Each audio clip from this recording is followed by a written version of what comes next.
Hi all, my name is Martin Hanna and I'm the CEO and founder of Penny Pinch, St. Lucia's first and only mobile digital wallet, enabling cashless payments, money transfer, bill payments, rewards, and more. In 2019, I was St. Lucia's first representative for the Entrepreneurship World Cup at their 2019 event in Saudi Arabia. It was a great event, and not only that, but it was a push for me in my career and my business to really understand the importance of networking, as well as gain feedback from judges on the global level on how to pitch a business. To this day, 3 years later, I'm still making use of these same connections that I really transfer from AWC. And not only that, but you also receive perks that you could use as a digital business owner. For example, perks for hosting on AWS, and other perks that are provided to you free that you can make use of to help your business to really. I'd encourage everyone, all entrepreneurs of every size, to try out for your judges on the global level. If you make it or not, it's still a great experience. To this day, 3 years later, I'm still making use of these same connections that I really transfer from AWC. And not only that, but you also receive perks that you could use as a digital business owner. For example, perks for hosting on AWS, and other perks that are provided. It's easy to lose sleep over marketing your business on social media. You're always wondering, what can I do to reach my potential?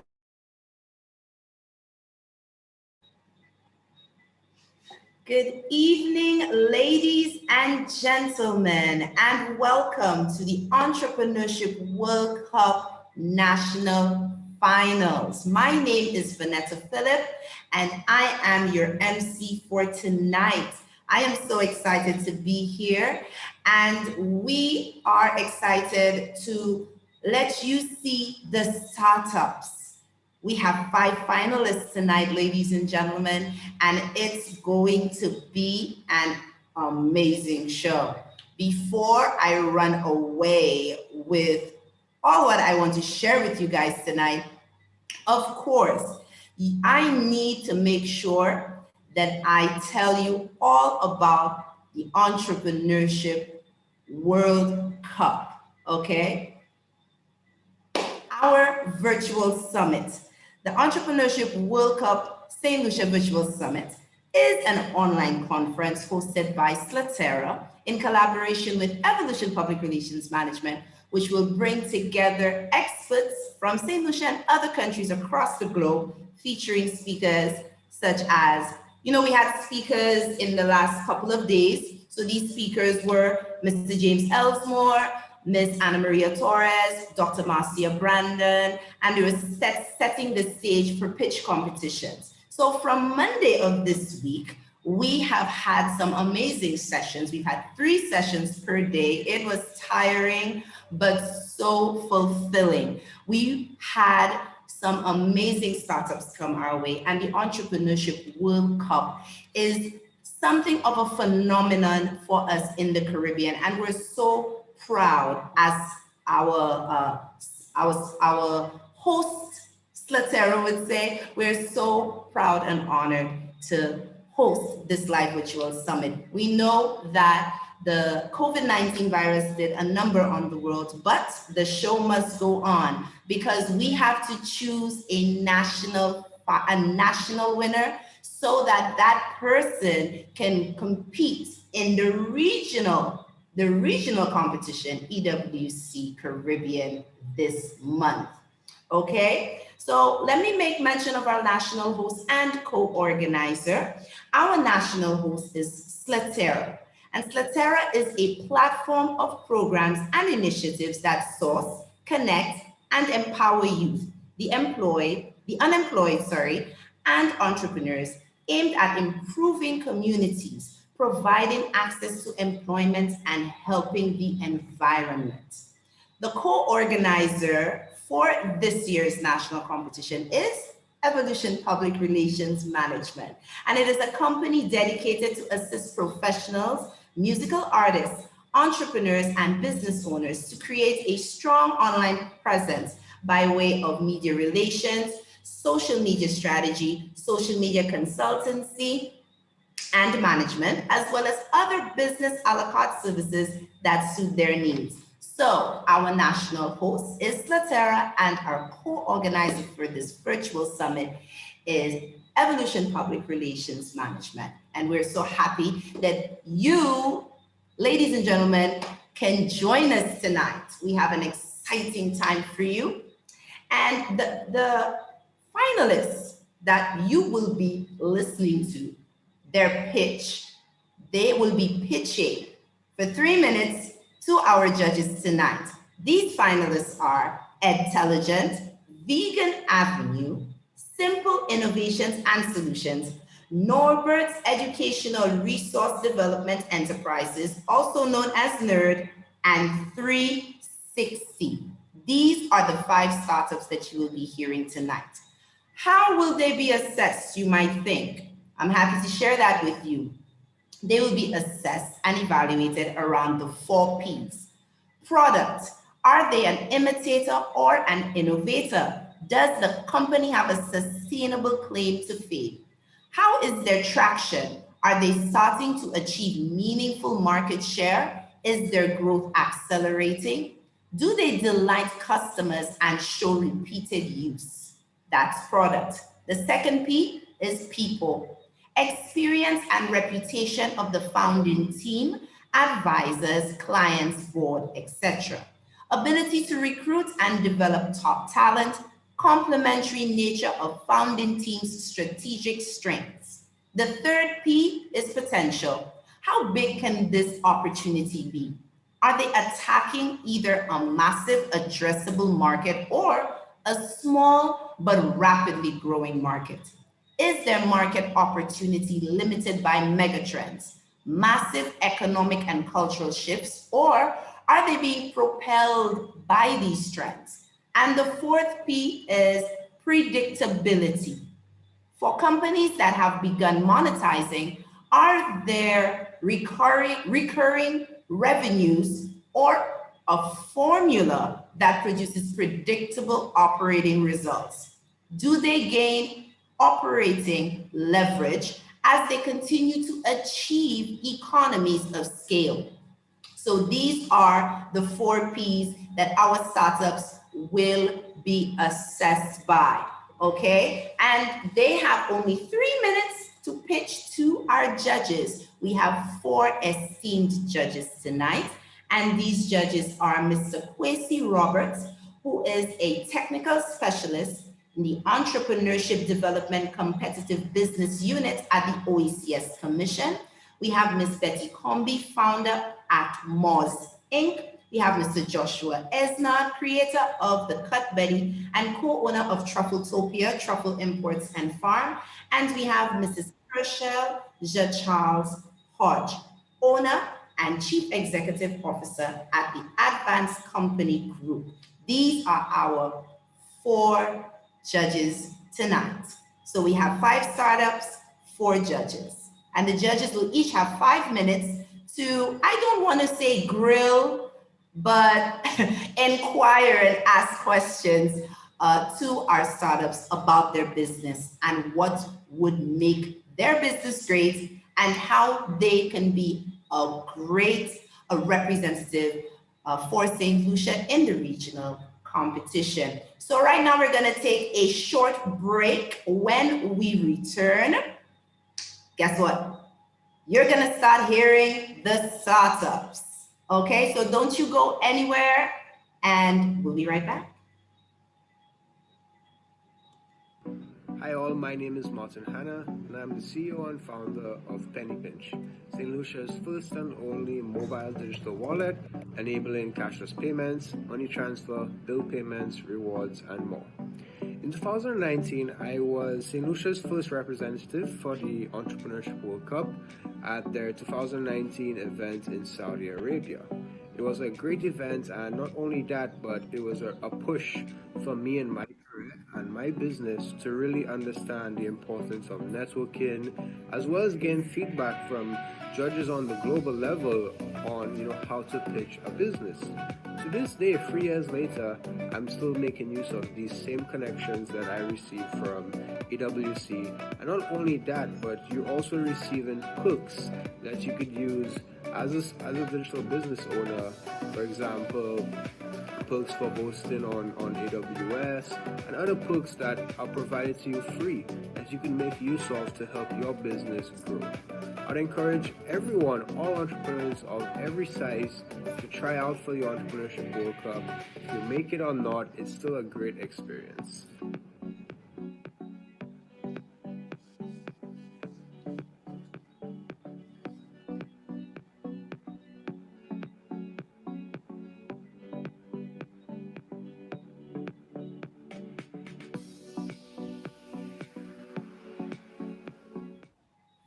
It's easy to lose sleep over marketing your business on social media. You're always wondering, what can I do to reach my potential customers? And yes, we know the frustration kicks in. Luckily for you, Blue Media Marketing is here to assist your every social media needs. We are a team of experts who specialize in social media consultancy, social media content creation, page management, and much more. We help your business reach its peak in sales on and offline. So call us today at 712-4590. Blue Media Marketing helps you get online and stay trending.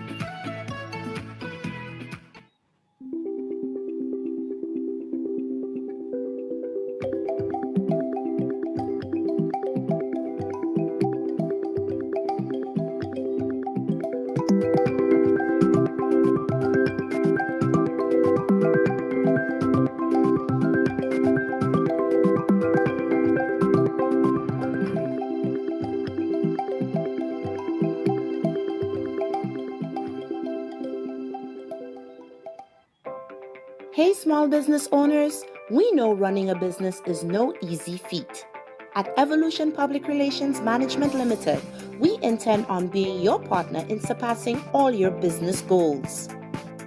We design logos, flyers, and business cards, facilitate printing, create and manage your websites, social media pages, as well as commercials and infomercials. Even help with your business and marketing plans. Call us at 1-868-379-8920 or visit us on our website. No matter where you are located in the world, we can reach you. Let Evolution Public Relations Management Limited be your personal PR department today.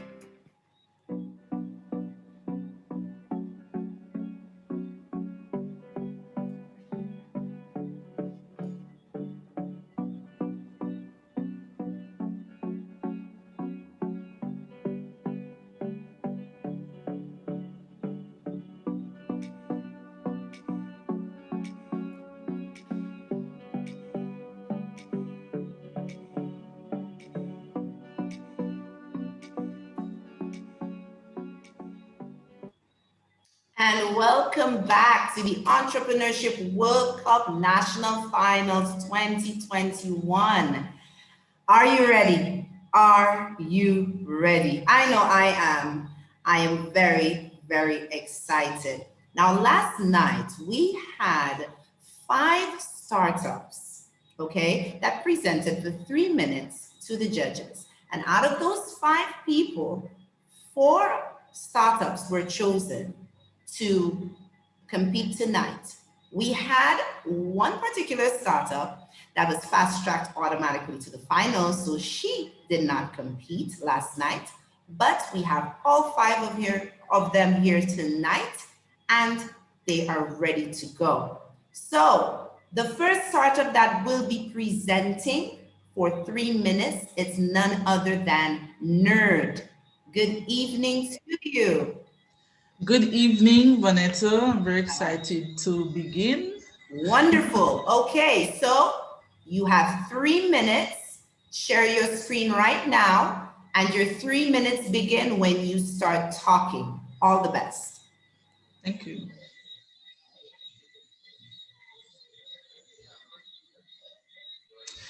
Okay, good night, everyone. My name is Jordan Norbert. I'm a sustainability food and beverage consultant, coach, and trainer, as well as the co-founder of my company, Nerd Enterprises. So Nerd Enterprises is an educational and business consultancy firm that helps institutions and businesses incorporate a sustainability framework within their business model. This is done with the aim of our clients improving profitability within their business, as well as improving the overall image of their business, whilst also contributing something positive to the environment and communities. Since the wake of the COVID-19 pandemic, we saw the need to launch our Green Cuisine certification program, which is aimed at helping hotels and restaurants incorporate sustainable kitchen initiatives. Right now, we're seeing where in the industry, there's high amounts of food waste, right, across most sectors. 22 to 33 billion pounds of food waste is generated yearly, and that does not include the 7 to 11 billion pounds of food waste generated by schools, hotels, and hospitals. 4 to 10% of foods purchased by restaurants is wasted before it actually reaches the consumer. Now, this is very sad because it takes me back to when I was growing up. I grew up in a single parent home. It was my mom alone. And there were times when, food was hard to come by. And to know that, I'm very passionate about this industry and I'm seeing a lot of food waste happening in the industry now, I am compelled to make a change and help to provide more sustainable food systems within the hospitality industry. But there's no need to fear. Nerd Enterprises is introducing an revolutionary equipment known as the Elite 2. It is easy, efficient to use, and it is a very reliable composting machine.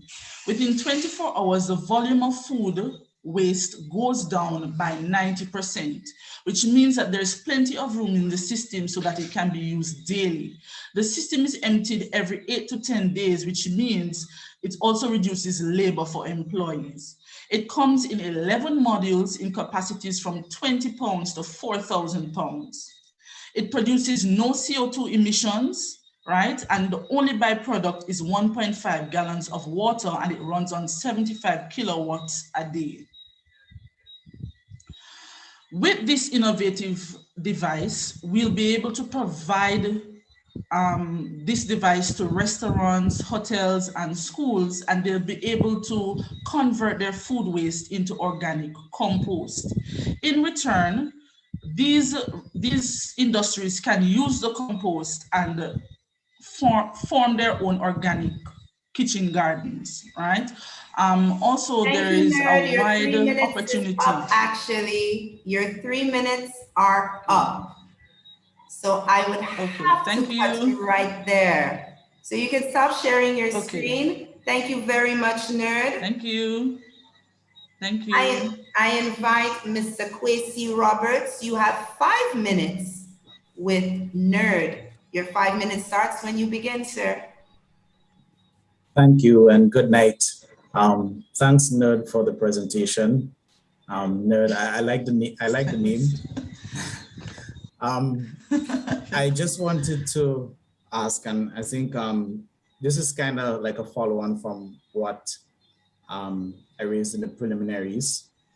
In terms of the business model, and I'm looking at the consulting part of it and the certification aspect of it. Previously, I think one of the issues that came up was that there are other certifications out there. Now, I was just wondering in terms of the, if you're familiar with certifications like Green Globe, for example, and also like the ISO 14,000 and so forth. I was just wondering how differentiated would you be from those, or if you will be able to use those to provide some sort of leverage or, in terms of what you're doing. So that's one aspect of it. The other But I'll give you a chance to respond to that. Okay, so in response to your question, what would make us different from these other certification bodies is that other than offering the certification, we also offer the product as well to help in the process, right? So as I was presenting earlier, we have our composting machine. So while the client is partaking in the consultancy and certification program, they will also have access to the composting machine so that it will be more practical for them. Right, so that is something that's different. Another thing is that we also market our clients' businesses that complete the certification program. So when we have our website set up and also on our social media pages, when they have completed various levels, we will feature them on our website. And that, of course, is giving traction to their business as well. Okay. In terms of the model now, so I was going to get to the actual equipment now. So in terms of the model for the equipment, what is the kind of arrangement that you will be, facilitating to those companies for this equipment? Okay. Is it a purchase lease arrangement? What are the kinds of terms would you be exploring? Because there are hotels and operations of various sizes, so there could be concerns around that. So I was just wondering. Okay, so for that question, what we are looking for is for the company to supply us with the equipment, and of course we would resell it to the hotels or any other industry that might want the equipment. Also, Nerdin tends to have a few equipments of our own because we see the opportunity for us to create our own organic compost and sell it, export it on an international market. One of our team members who is from India, he has many years of experience within the food and beverage industry, and he says that there is a lot of opportunities over there for a device like this to be very profitable and do really well as selling the organic compost as well. Okay, and that brings me to another question. I think my time is almost up, but just to understand, is this going to be some sort of exclusive arrangement where you may not necessarily get knocked out of the market if if a competitor decides to try and provide the same, resell the same equipment? So I'm speaking here about the equipment. Not. Okay. Right. Yes. So this equipment had various models, right? This one that I'm presenting on you is the third model, right? The first one, right? It's still running strong. It's been running strong for the past, I think, 3 years now. It has been out. It has not had any glitches or anything like that. So it is a very strong equipment. It is one of its kind, and it gets the job done. Okay, what I was really asking is if you would be having an exclusive arrangement with the supplier of the equipment. In other words, so that you will be providing this to companies. Okay, all right, understood. Yes, sorry about that. Okay. Sorry. Okay. Yeah. Okay, yes. That's all for me, thanks. Thank you, Mr. Robert. All right. Thank you very much. Ms. Betty Comby, you have 5 minutes. Good evening, Jordan. It's a pity that your presentation was not complete. Yes, I was trying to get so much. However, I noticed that Kwesi went back to your semi-final presentation and he's looking at everything as a whole. First of all, let me say that going green has a global appeal. Right? Yes. Right. So we know that anything towards sustainability has a global appeal. So the idea of green eating is a good idea.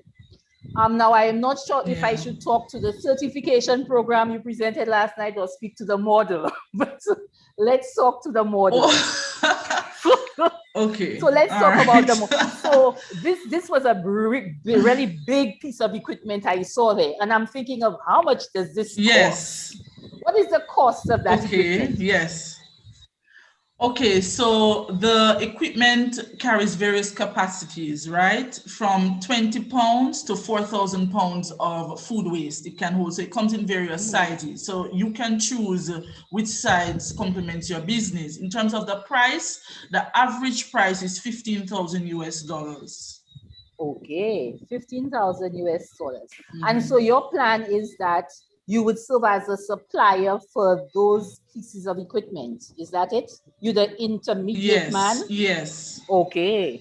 Okay. Right, So yes, noted. yes. What about, first of all, Yes. like I said, the machine looks like a pretty complicated machine. It seems to me that people would have to be trained to use the machine. Right, yes. Right. So yes. Is your team equipped to train people to use the machine, or would you require the suppliers to send people down to train the group?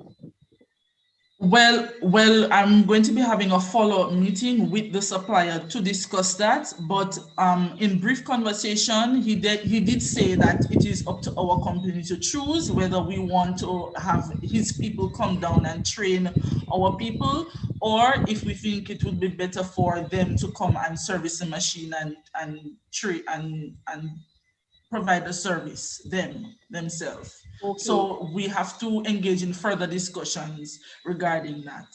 Okay, it's an option also that sure, go ahead.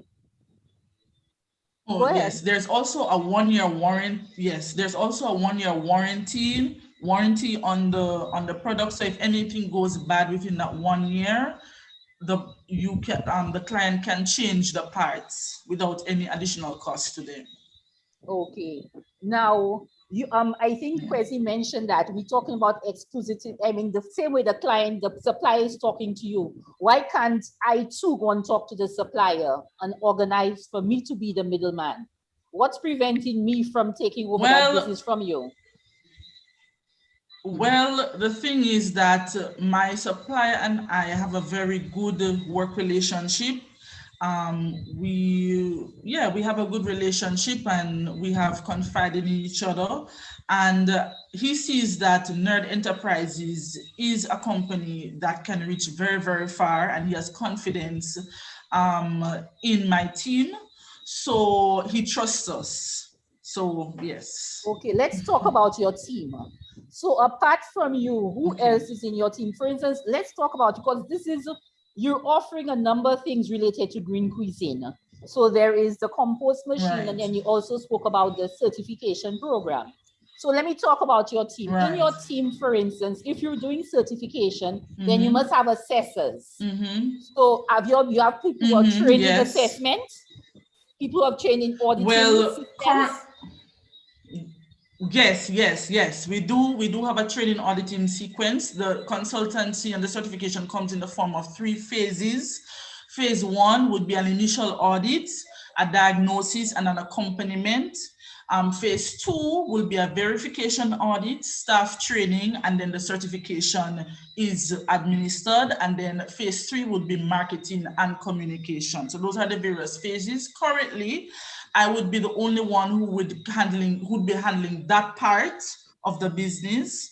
However, in terms of the other initiatives that we have, such as our organic kitchen gardens, anything related to agriculture, we have agricultural agents that will be assigned to each client. Okay, my time is up. Thank you. I'll let the other judges take over. Okay. Thank you so much. Yes. Thank you, Ms. Combi. You're welcome. Thank you very much, Ms. Combi. Mr. Joshua Desna, you have 5 minutes. All right, Nerd, good job. I saw that you applied some of the things we talked about yesterday. I appreciate that, because that shows that a CEO is willing to listen and approve within just a few hours. I see that you added in more information about this machine, and there's 2 revenue models now. There's going to be the certification, and there's going to be the machine. Right. The machine, what would be your profit margin on the machine? So when you buy these machines from the supplier, are you going to be leasing these machines to hotels? Or are you going to be selling it to them at a retail price? Okay, so for the small to medium-sized hotels, we have the option of leasing it to them, right? We have that option to accommodate the financial aspect of it.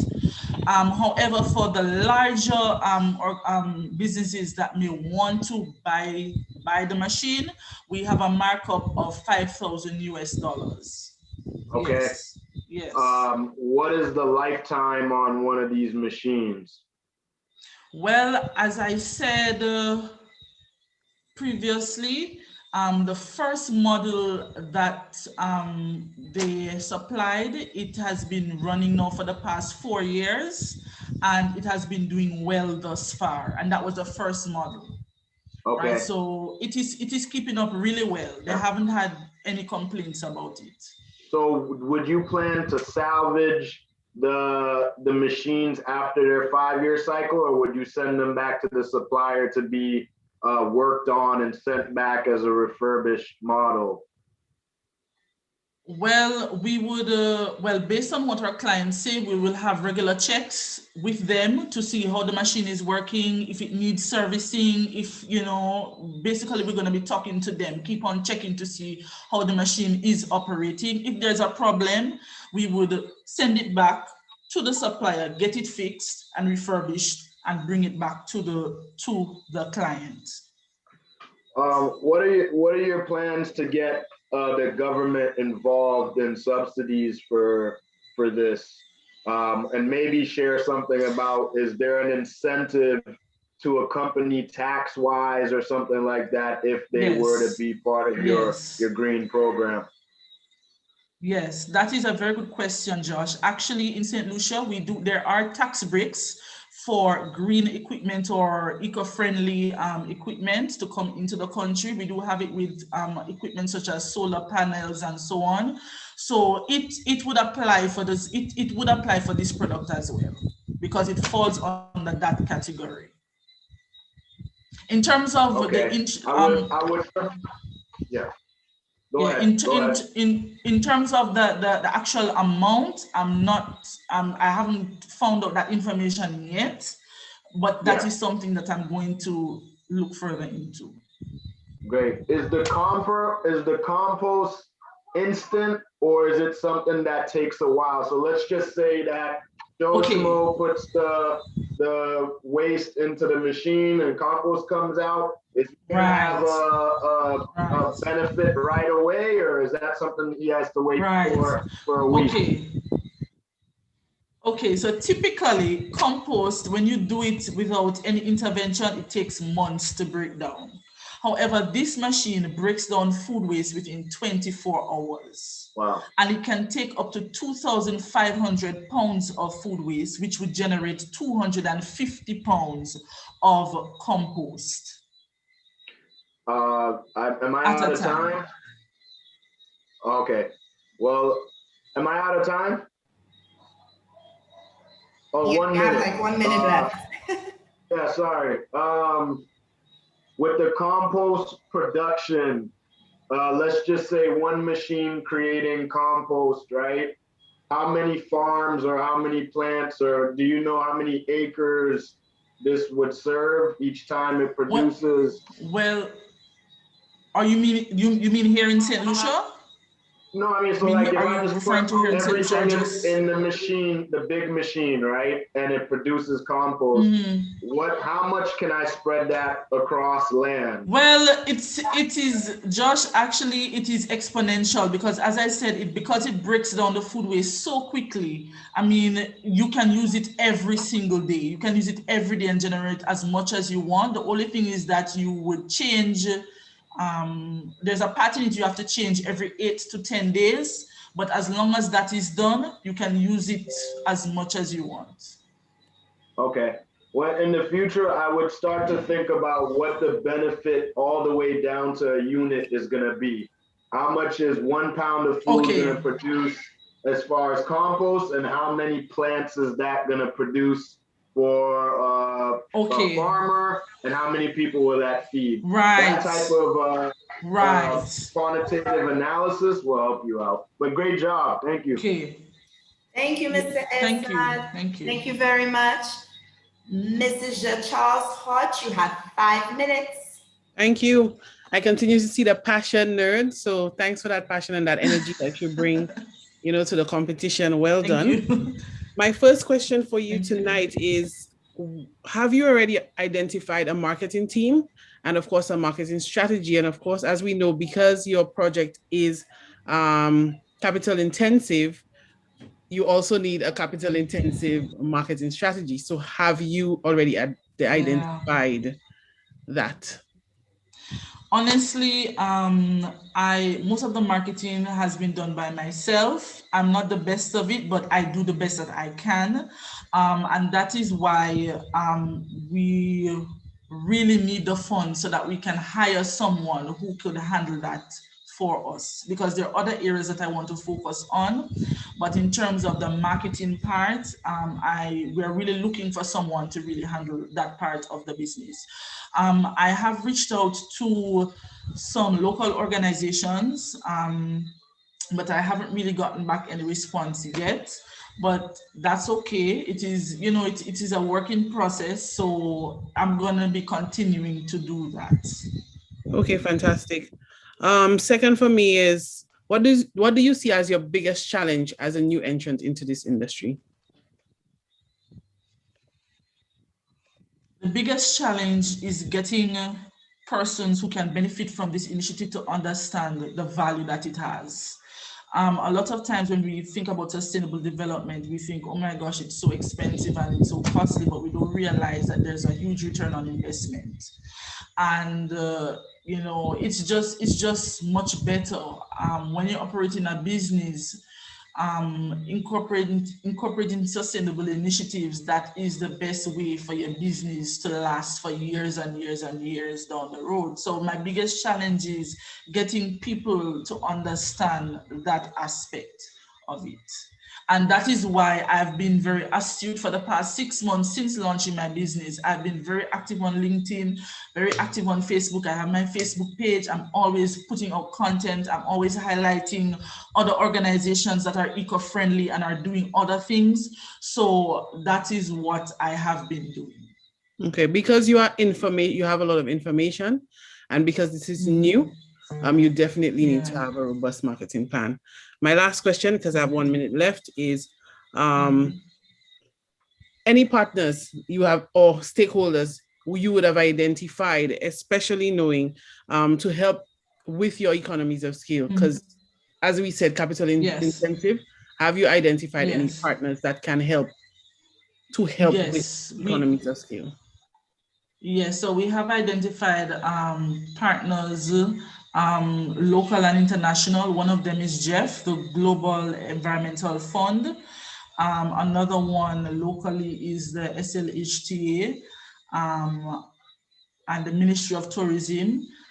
There are other entities overseas, for example, in the Caribbean, especially in Jamaica and Trinidad. There are opportunities for us to partner with their sector as well as regional organizations that govern the hotel and tourism sector.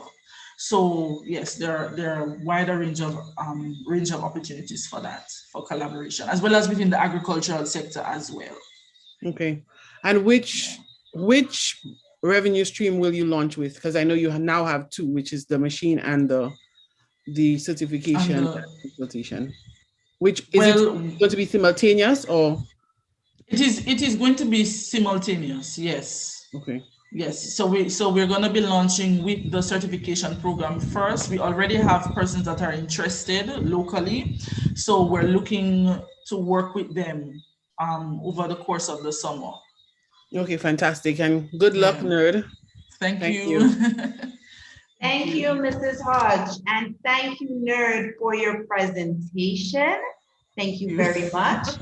And we are ready to move on to the next startup, the next finalist. I invite 360 to take the floor. Good evening to you. Hi, good evening. Good evening, great. So you have 3 minutes. You can share your screen right now. And you have 3 minutes. Your 3 minutes begins when you begin. All the best. Thanks.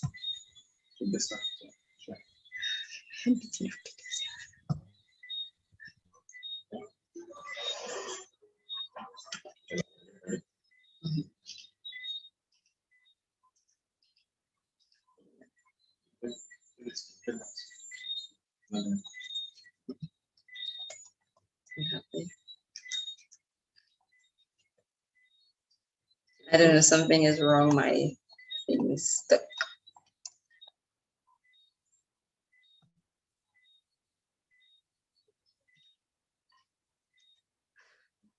Hello, good night, everyone.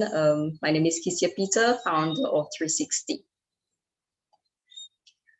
Last year when COVID hit, I was pregnant and I was just getting ready to produce costumes for the upcoming carnival season. But with the band launch, things turned to the worst. We had the country shut down, international travelers couldn't travel anymore. Both my partner and myself lost our income. So with 3 children to maintain, we had to find a way to generate income for ourselves, create employment for ourselves and for others. The reality is, despite of the vaccines, you have coronavirus has a hold on the world. And because of tourism is important, especially in St. Lucia, where 65% of our GDP is generated from tourism. In 2019, St. Lucia had a record of over 1.2 million visitors. It dropped in 2020 to over 451,000 visitors. Currently, we are 63,000 visitors. So how do we better influence travelers' booking decisions amid all the uncertainty and find informative, interactive, and cutting-edge ways to showcase the island? Our solution is 360. 360 is the first and only local B2B VR tour company that is looking to provide 360-degree virtual tours for an immersive VR experience. We want you to view St. Lucia before you book St. Lucia. We're looking to provide 2 solutions. First, our virtual tour backpack, which is a carnival-style wireframe fitted with a 360 camera for a hand-free blocking tool to do live virtual tours. And our VR turbo, which is a cabinet structured with VR headsets and monitors used as a marketing tool for St. Lucia. We are looking to create a try before you buy experience by creating 360-degree virtual tours of hotels, restaurants, and attraction sites. We have gained tractions from SLDB, Ministry of Tourism, AIM, Invest St. Lucia, and Salaspa. This is what we propose to Salaspa for cruise visitors. Our VT backpack will be rented for $500 monthly. We expect $360,000 in sales in the first year. Our VR booths will host 10 videos, each at $500 monthly. We expect $720,000 in sales for the first year. We are seeking $550,000 for the business, $50,000 for the first phase for prototyping and market testing, $500,000 for the second phase for full production. We're looking to test, prototype, and validate idea in July, finalize products design in August, collaborate with tourism stakeholders, create social media profiles for marketing, and raise second phase capital, and hopefully launch business in Q3 of 2020. The team members is Dylan Avril and myself, Lucia Peter. We're currently looking for a marketing and sales officer. Thank you very much. Thank you, 360. You can stop sharing now. I invite Mr. Kwesi Roberts to ask his questions. You have 5 minutes, Mr. Roberts. Thank you and good night, Kezia. Great presentation. Hi, good night. I was just wondering, in terms of the VR product, are you developing? I noticed you mentioned prototyping. Are you developing the content, the actual virtual reality experience that the customer will enjoy when they put on the headset? Definitely, yes. That is what we're looking to do, create the content using the 360 camera. We're going around creating our virtual tours for. Okay, all right. So you haven't started that yet. You have an idea of, I noticed you provided some financials. I was just wondering, in terms of the cost, it went by quickly, but what are the costs involved in terms of getting that content developed? Well, all depends on, again, I just placed second in the international pitch competition, and I just ordered my 360 camera. So we're just in the phase of doing some testing. So because of that, with the cost of the equipment, I did an estimate, a rough estimate as to what it's going to cost and how much we're going to charge for these videos. Okay. Also, just in terms of, in terms of going into other areas, I mean, are you considering more like augmented reality as well? I'm just saying that because in terms of technology, you have to always be on the cutting edge in that respect. So is that, a consideration for this?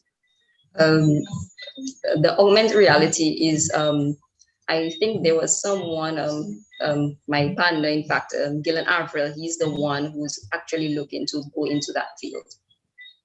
Okay, all right.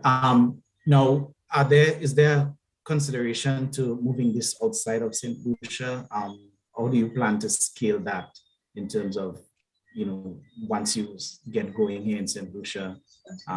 Is there a consideration to move into other islands, and as a case may be? What is the plan? Yes, definitely. That is why we're in talks with St. Lucia and tourism authorities to use our VR booths to use as a marketing tool outside of St. Lucia in other tourism countries. Okay, I think I still have time. Okay, yeah, so the other thing I was just wondering, well, I saw the revenue model really is from the renting of the headsets essentially.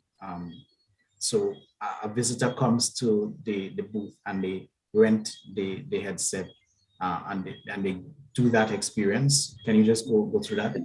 We're not renting the VR headsets, it's more for the booths.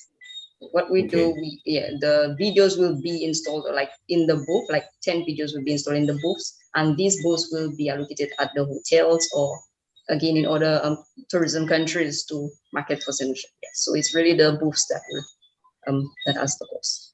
Okay, so you would want, in terms of the St. Lucia Marketing Authority, their offices perhaps overseas could also provide the opportunity as well. You're looking into that as well? Definitely. So in London, in New York, those offices can do that. Definitely. Okay. All right. Thank you. That's all for me. Thanks. Thanks.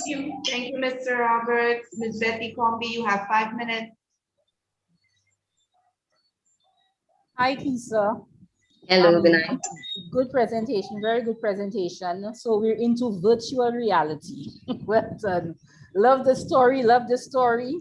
It's about being agile, being able to adapt very quickly, and you and your partner were able to do that. I love the stats. I think it's very important to understand the context, and I didn't realize the reality as it is until you presented it. So let's talk about your offering. So that you mentioned you have a traction related to some companies. So some companies you're already in communication with as far as who are interested. A number of companies came up. What exactly is the arrangement with those companies? Well, companies like SLASP, we actually had talks with them, and we actually did a walkthrough of a potential area like in front of the ports, like La Place Carénage, where cruise visitors, when they come in, they can get to see probably 10 to 15 minutes videos of our tours, so that way they can, next time they can get to actually do the tours. Okay, so they were actually able to do a sample, you actually showed them a sample virtual reality tour, is that it? No, not as yet. That is one of my struggles actually, because there is a lot of persons who are interested in what I'm offering, but my biggest challenge is actually getting the funding to create my VR tour, my booth actually, to show them exactly what I'm looking to offer. Okay, and getting the equipment as well that you need. Yes, and that is where SLDB is coming in. Because of me placing second in the national pitch competition, they actually in talks with me to the first phase of the project, which is to build the prototype. Okay, beautiful. Is there any other company in the region doing this right now that you know of? Not really. I know they have someone right here in St. Lucia who is using the same technology, but in a different industry, in the educational industry. Oh, interesting. Yes. So let's talk about, okay, so somebody's already using similar technology, but in another industry. So it's also possible that other persons in the region might be using the technology too. We agree? Sure. In the tourism, for tourism, right? So my question to you is, let's say we have other persons in other territories using the equipment with a similar model. How are you differentiating yourself? What's going to make you different? Well, we have our VT backpack, which is very unique. I created it from scratch. There you go. So that I know no one else is doing. Beautiful. Yes. And also we're moving forward. We're also looking to go into, well, we have a potential, one of the biggest real estate companies which is willing to work with us to do virtual tours of houses both here and in other countries also. Oh, beautiful. So you're thinking even beyond tourism? Yes. Okay. Moving forward, yes, definitely. Okay.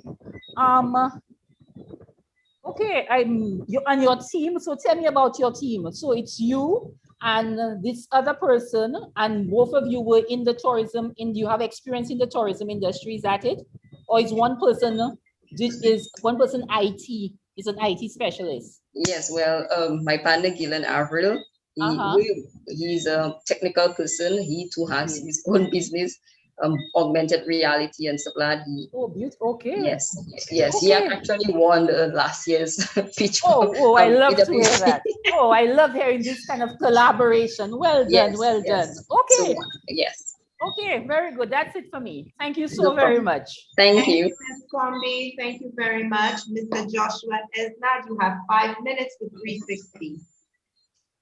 360, excellent presentation. I like how you included all that information just in those few minutes that you had. Thank you. So are you worried that Gillard is not going to be super busy with his wristband medical company to work with your company, or so how's that going to work out? Well, he's more dealing with the technical aspect to my business for now, but moving forward, I will be again looking for my own team, especially marketing and stuff like that. Excellent. Okay. The crane, the thing you have behind you, you created that yourself? Definitely. Am I able to see it a little bit closer or no? Okay. So you put it on as a backpack strap, and then there's a crane that goes over your head? Yes. How did you make that?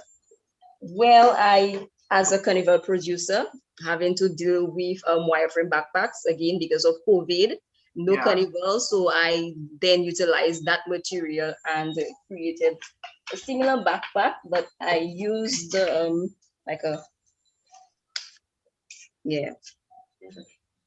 That's really cool. Like a hydrogen.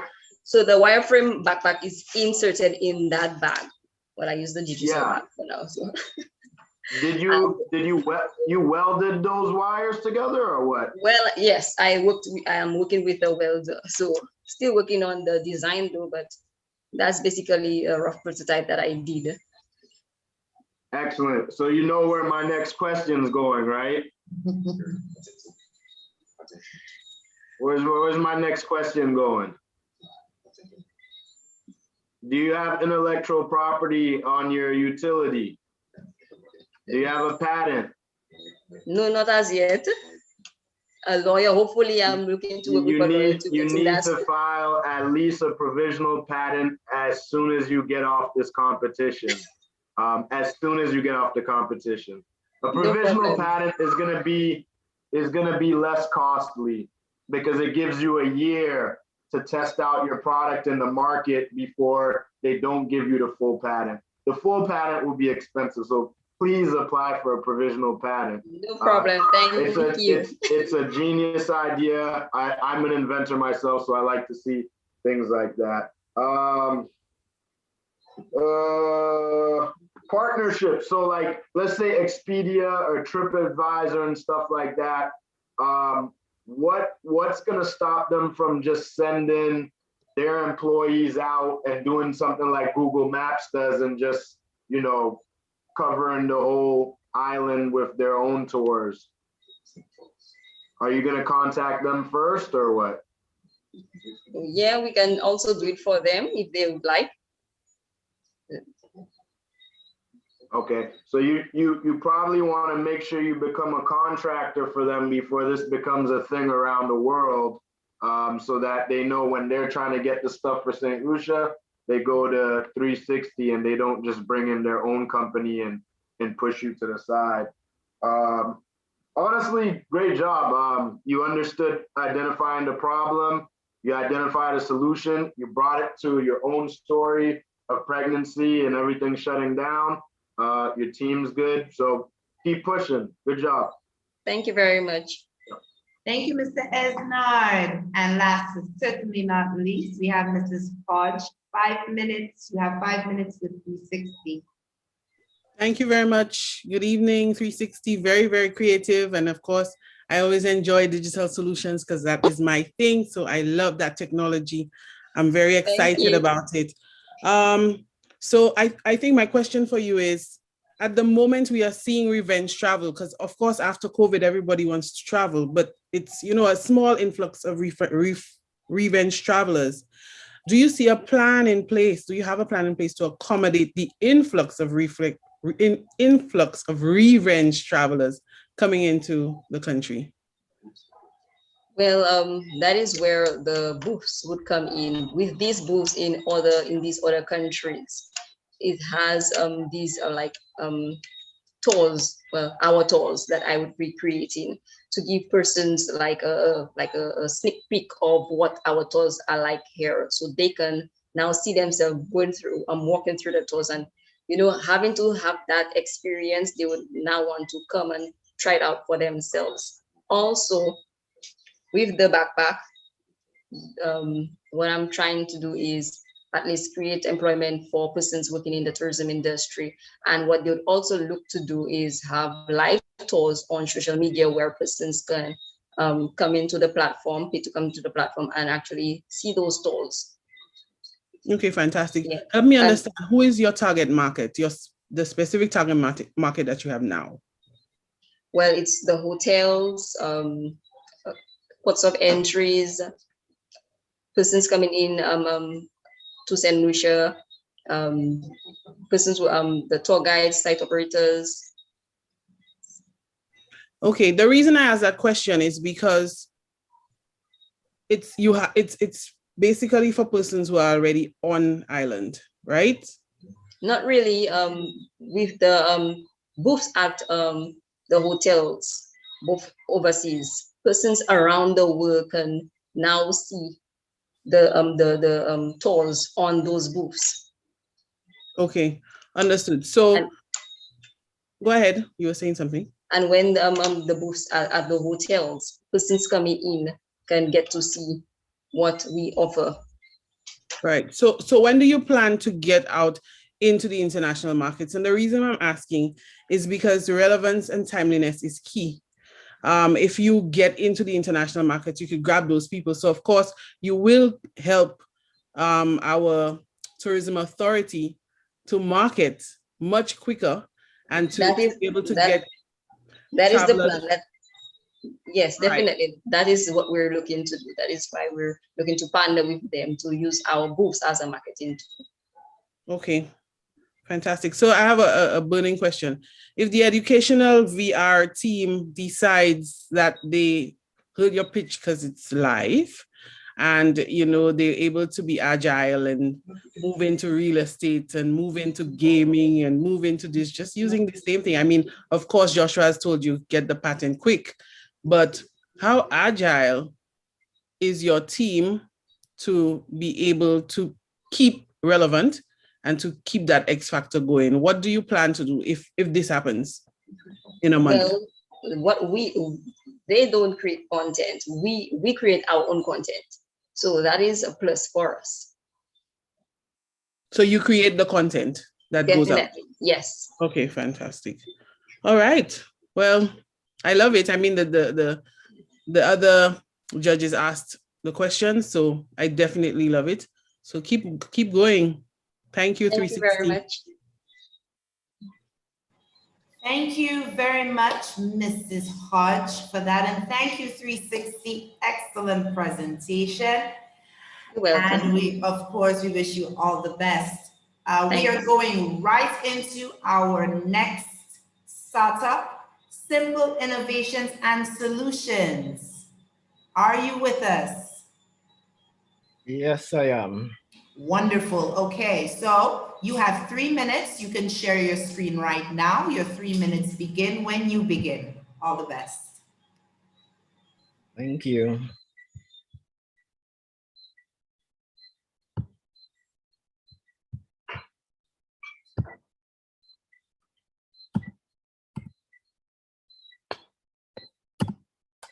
Okay, my name is Kevin Williams. I am the founder and owner of Simple Innovations and Solutions. Being a type 1 diabetic, you have to be very resilient throughout your life. You have to be prepared for the unexpected. You never know what is going to come up next, and you need to always continue pushing forward. I have used this same type of motto for my life and for my business. Simple Innovations and Solutions, or SIS, provides automated solutions for SMEs via RFID, Bluetooth, and GPS technology. RFID means radio frequency identification, which is a small barcode embedded with a microchip and an antenna to store information and track items. Caribbean governments, SMEs, and private sectors suffer when it comes to crises and disasters much more due to their unpreparedness and their unadaptability. Because of the onset of COVID-19, COVID-19 during 2020, and also the onset of such an active hurricane season, a lot of Caribbean businesses literally threw away money because they were not prepared for these disasters that were so imminent in happening. With my company, they could have been able to actually work remotely. They could have been able to actually still earn a revenue during these uncertain times, and also be able to actually grow their business, even though they are not within their physical establishment. These are a list of all of the companies that my partners have implemented these systems for. And these systems for every single one of these companies have never been hacked whatsoever. Every single one of these companies, they are completely satisfied with the systems that we have. Each one of them have the most state-of-the-art systems for their problems, and each one of them is customized to their specifications. SIS is pre-revenue.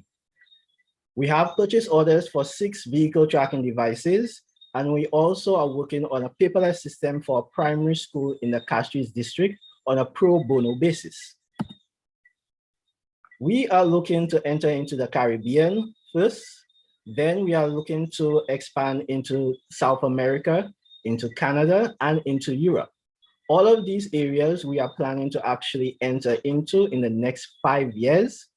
And we are actually trying to reduce competition by actually working with our competitors for certain projects. So for example, if there is a project that requires— Your 3 minutes is up, unfortunately. No I have problem. to stop you. Thank you very much. No problem. I'm sharing your screen now. I invite Mr. Kwesi Roberts. You have 5 minutes. Thank you very much. Thanks for the presentation. Great presentation. I was just wondering, in terms of the growth prospects and how you plan to grow, what kind of skills and resources do you need to be able to grow and to acquire new customers? I imagine currently, based on what you've presented, you have some customers in the pipeline you indicated, but how do you plan to scale beyond that? Not just the long-term, the overall growth plan, but in terms of acquiring new customers outside of the school and so forth. How do you plan to do that? That's a great question. The way that I'm planning to go about it is by focusing on marketing. Over the years, I have learned how to even make my very own ads to actually put online. Recently, I have done my Facebook page, which I try to do at least a weekly Facebook Live on the page, just to talk about what's happening in the current, what's happening in the society right now, certain problems that are happening, and how my company can actually help with those issues.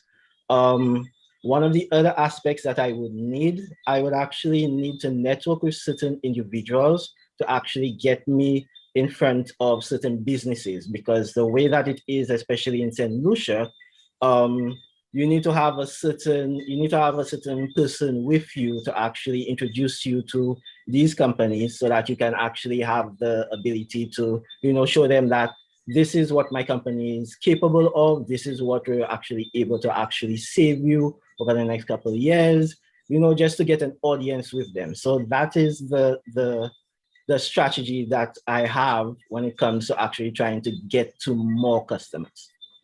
Okay, and in terms of the team, because I imagine that a lot of it is driven by the skills that you have, or the skill set that you can bring on board. So how are you planning to grow this team? Are you going to be outsourcing activities, or you plan to recruit people and so forth to do some of the work to expand as you try to scale up?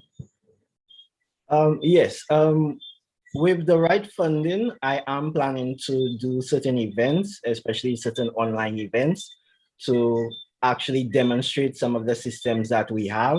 For example, the system that we're doing for the primary school, I'm hoping to actually be able to do like just a short video of what it's actually capable of. When it pertains to our vehicle tracking devices, I'm actually hoping to actually have a demo of one of these devices. We would also, with the right funding, also look to actually outsource with certain marketing companies to allow us to have a much bigger and more precise target when it comes to the online presence. So, for example, Blue Marketing would be one of those companies that I would actually go to actually assist me when it comes to actually having a much grander presence online, because unless you actually have an online presence with a business, you are pretty much dead in the water. Okay, and in terms of the product, so I know you're providing some different solutions here. You're providing the logistics aspect of it, or the tracking for the logistics, and so as well as the storage and so forth. So, and I was just wondering, and I think this question may have come up, but are you giving any consideration to any specific things you can develop that is unique to you, to your business? Any products that it would be exclusive to you? You mean exclusive to me from the company that I'm partnered with, or my company on a whole? Yeah, your company on a whole. So any software solution or anything that, any solution? Yes, we are the only company on island that has RFID technology. in the concept of doing document tracking as well as tracking when it comes to other items. And when it pertains to our vehicle tracking devices, our vehicle tracking devices come with their own SIM card, and they log onto the 4G network. But if the 4G network were to go out, they would connect onto one of 55 satellites overhead.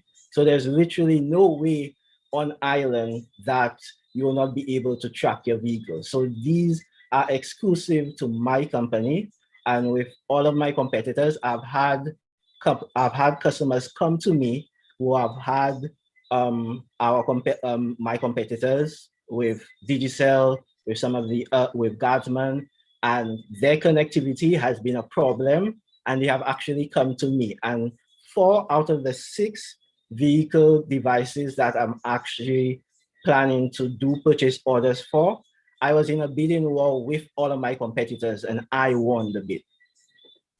Thanks. The time, I noticed the time is up, so thank you. Thank you. Thank you, Mr. Roberts. Ms. Combi, you have 5 minutes. Hi, Kevin. I'm very Hi. impressive, very impressed with the partnerships that you have set up. And so just let me understand it properly. So you're talking of, there are 2 products you presented here. One related to, well, 2 solutions. One related to the storage of and tracking of documents, right? And the other one with regard to the vehicle tracking. Yes. Right. Okay. So I was very impressed with how you compared yourself to the competitors with the vehicle tracking. I mean, that's usually a good sign when people are leaving the competitors and coming to you. So definitely you have something unique there.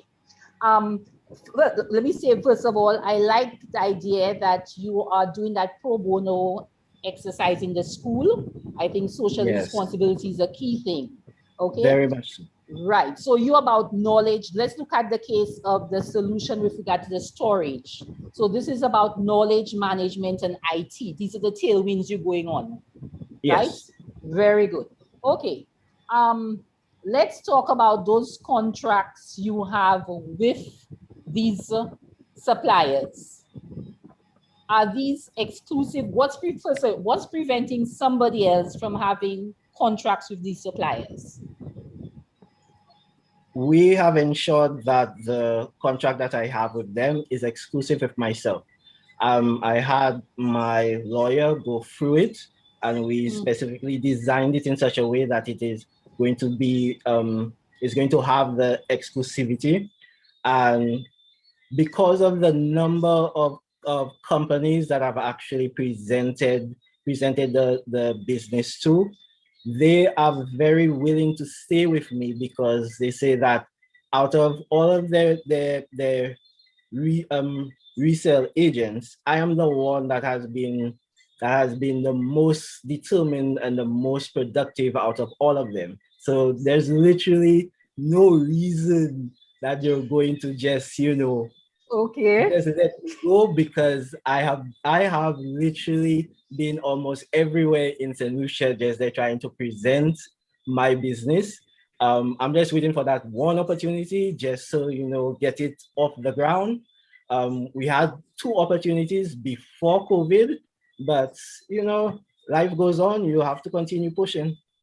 These contracts, what's the average time for these contracts?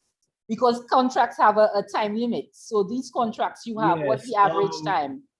When it comes to negotiation, because like I said, each contract is customizable, I would say it would be between a month and a half. And then when it comes to implementation, it depends. I'm talking about the contract with the suppliers. Oh, the contract with the suppliers is indefinite. Oh, interesting. Okay, very impressive. Okay, I wish Hannah was here now. She would bring in the legal part of it. But let me tell you, the government is on this DigiGov drive. Do you see the government with DigiGov as a competitor, and how is what you're doing different to what the government is trying to do with DigiGov? Because they're trying to digitalize everything. Yes, I have actually tried to make presentations to them, even for the land registry and for some of the other institutions. The competitor that has actually taken up the project, the level at which they have actually put it is not the level at which we were planning to actually implement it. It's very at the medium level. What we were looking at was that they they would be able to actually have the system and actually generate revenue with our system.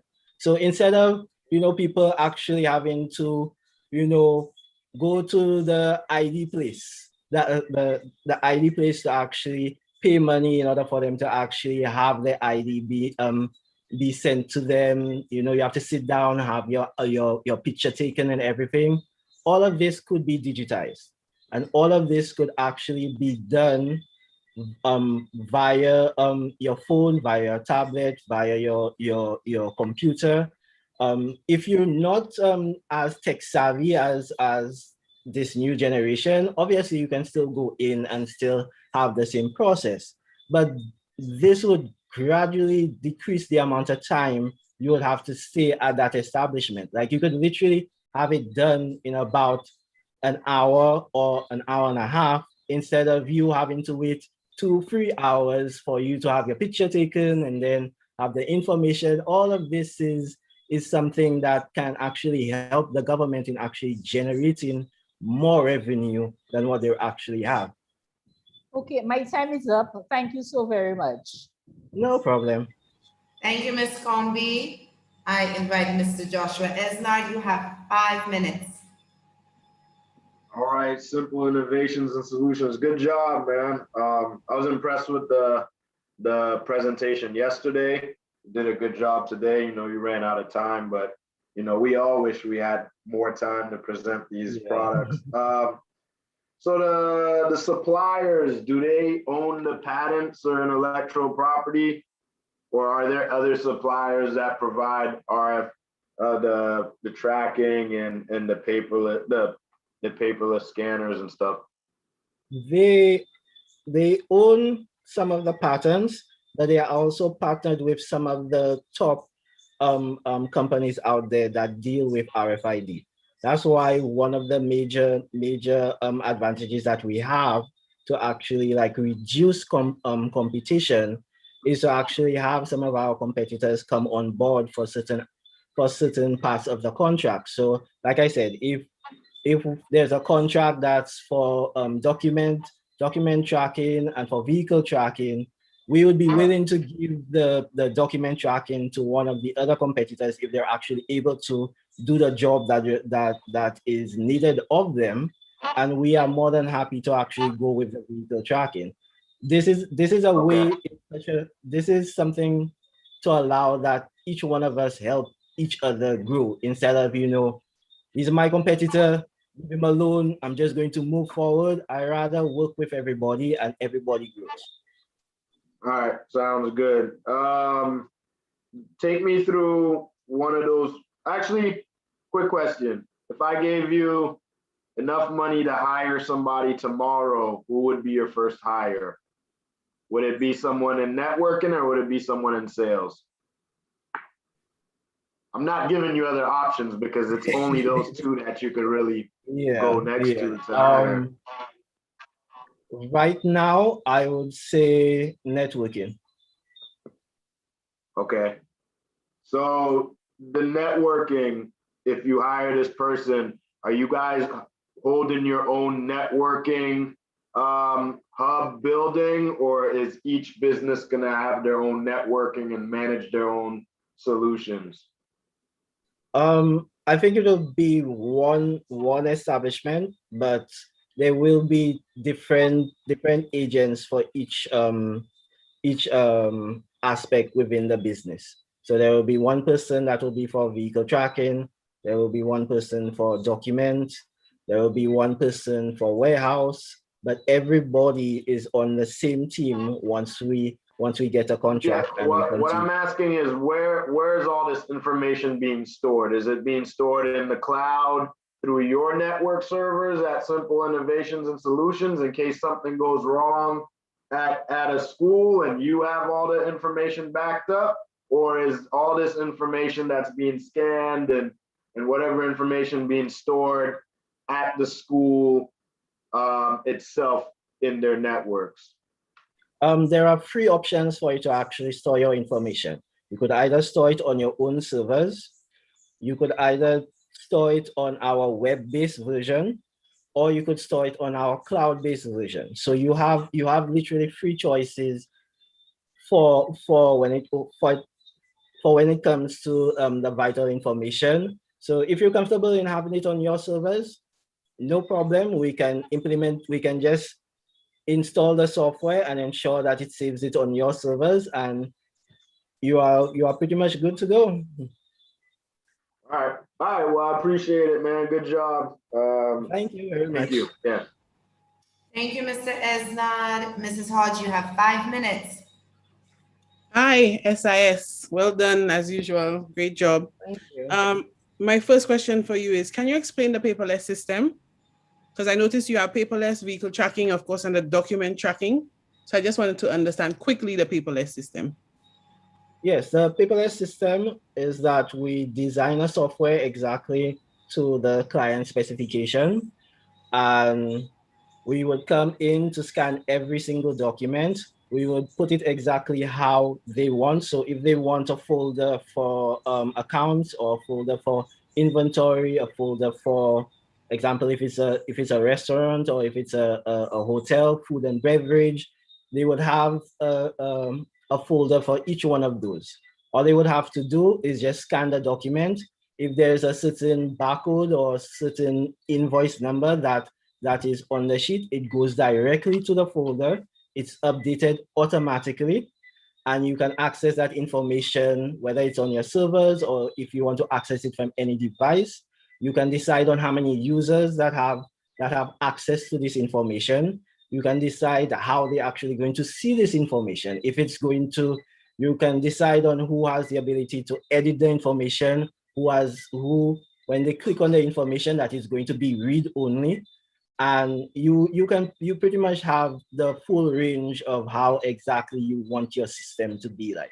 So it's not different from the paperless system. The document tracking system. It's the same thing. Yeah, it's the same thing.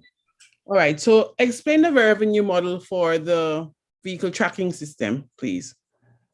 Yes. The vehicle tracking system, it costs $650 $650 for the device. That's for the device as well for installation. There is a monthly service. Anybody that is interested in a vehicle tracking device, you will have to pay a monthly service. Our monthly service is $40 every month. You will be able to track your vehicle anywhere on island. There is a lifetime warranty. So if for any reason your device isn't working, you will be able to we would be able to just come, take out the device, install a new one with no extra cost to you. And that is for as long as the device is in existence. And when it comes, you have choices on if you want to pay it every month or if you would like to pay it on a yearly basis. So you could just pay like the entire year. So you could just pay like $480 for the entire year and just know that you're able to just track your vehicle anywhere on island. But if you're comfortable in just doing it bi-monthly, that's not a problem. When it comes to actually purchasing the device, you pay half now. When the device is because right now I do not have inventory, so I would have to order the device. You would have to wait at least 2 weeks. Once you get it, you pay the other half, and then we just install and you're good to go. And you said yesterday that the satellite, it's gonna run on satellite. So first of all, it runs on the technology of the telecoms company, but then you mentioned a while ago that it's if the technology goes down, for instance, LTE in the markets, there is satellite. Who provides satellites? Is it the markets, or there is a specific satellite solution from your supplier? My supplier has 55 satellites that are on their system. So once there is no 4G capability on island for any reason, for example, if there's a hurricane or like how we had the earthquake and there was no 4G capability, there was no data at that point in time, the device would connect to the satellite during that time. And is there, as part of the contract, is there a clause for the customer if there's any downtime? And is there a resiliency strategy, especially if there's a hurricane? If there is a hurricane, like I said, if anything were to happen to the device, we would just simply come to implement a new device for you. And what was the previous question? I asked if there was a clause in the contract.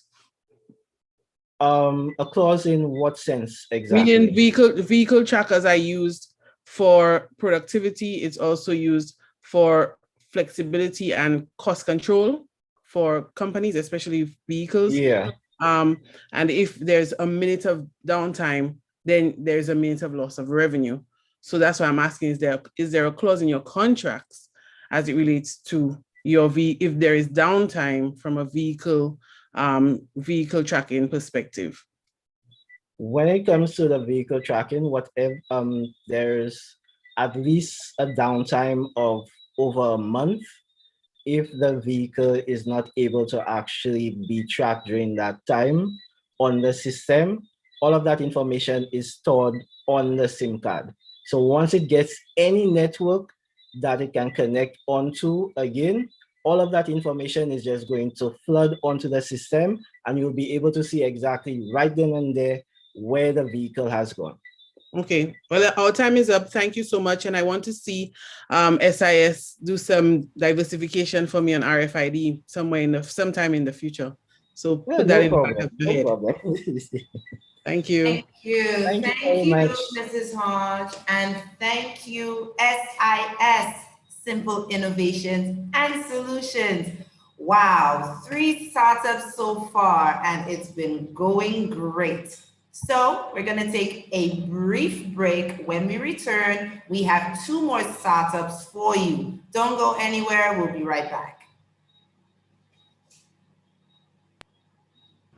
Hi all, my name is Martin Hanna and I'm the CEO and founder of Penny Pinch, St. Lucia's first and only mobile digital wallet, enabling cashless payments, money transfer, bill payments, rewards, and more. In 2019, I was St. Lucia's first representative for the Entrepreneurship World Cup at their 2019 event in Saudi Arabia. It was a great event, and not only that, but it was a push for me in my career and my business to really understand the importance of networking, as well as gain feedback from judges on the global level on how to pitch a business. To this day, 3 years later, I'm still making use of these same connections that I received from AWC. And not only that, but you're also receiving perks that you could use as a digital business owner. For example, perks for hosting on AWS and other perks that are provided to you free that you can make use of to help your business grow. I'd encourage everyone, all entrepreneurs of every size, to try out for the Entrepreneurship World Cup. If you make it or not, it's still a great experience.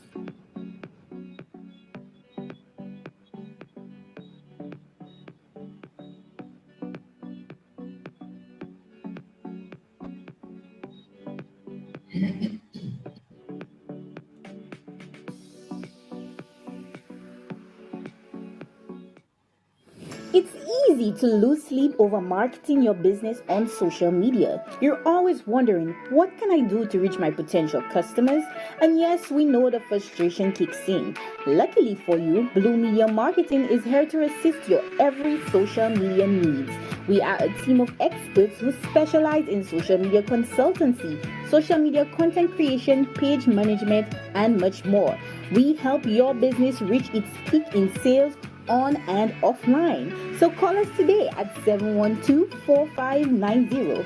Blue Media Marketing helps you get online and stay trending.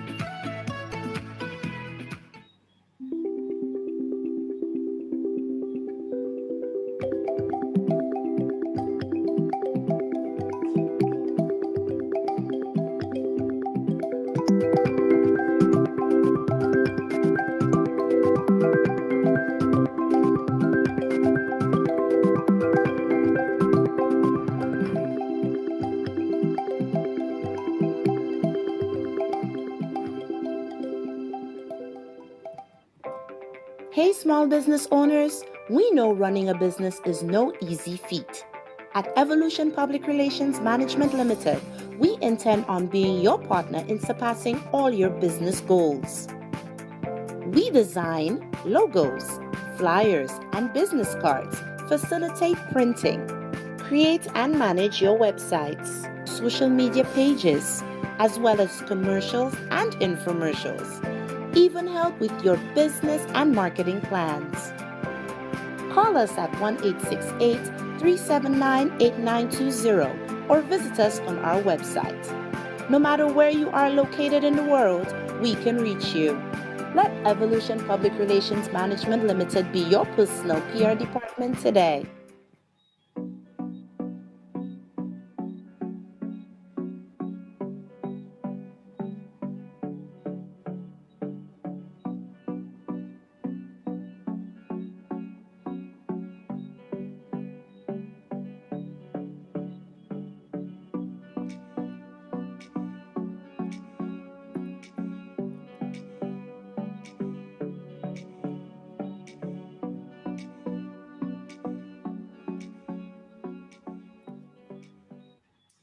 And welcome back to the Entrepreneurship World Cup National Finals for 2021. In our previous segment, we heard from 3 startups and our judges dug deep and they grilled away. So we're going to move right along and I would like to call on none other than Vegan Avenue. Are you in the house? We're in the house. Good evening. Good evening to you. All right, feel free to share your screen. You have 3 minutes and your 3 minutes starts when you begin. All the best. Thank you.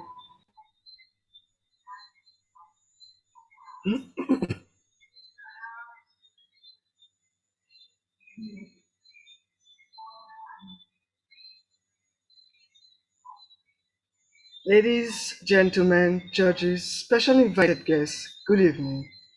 What impact does the health sector have on your life today?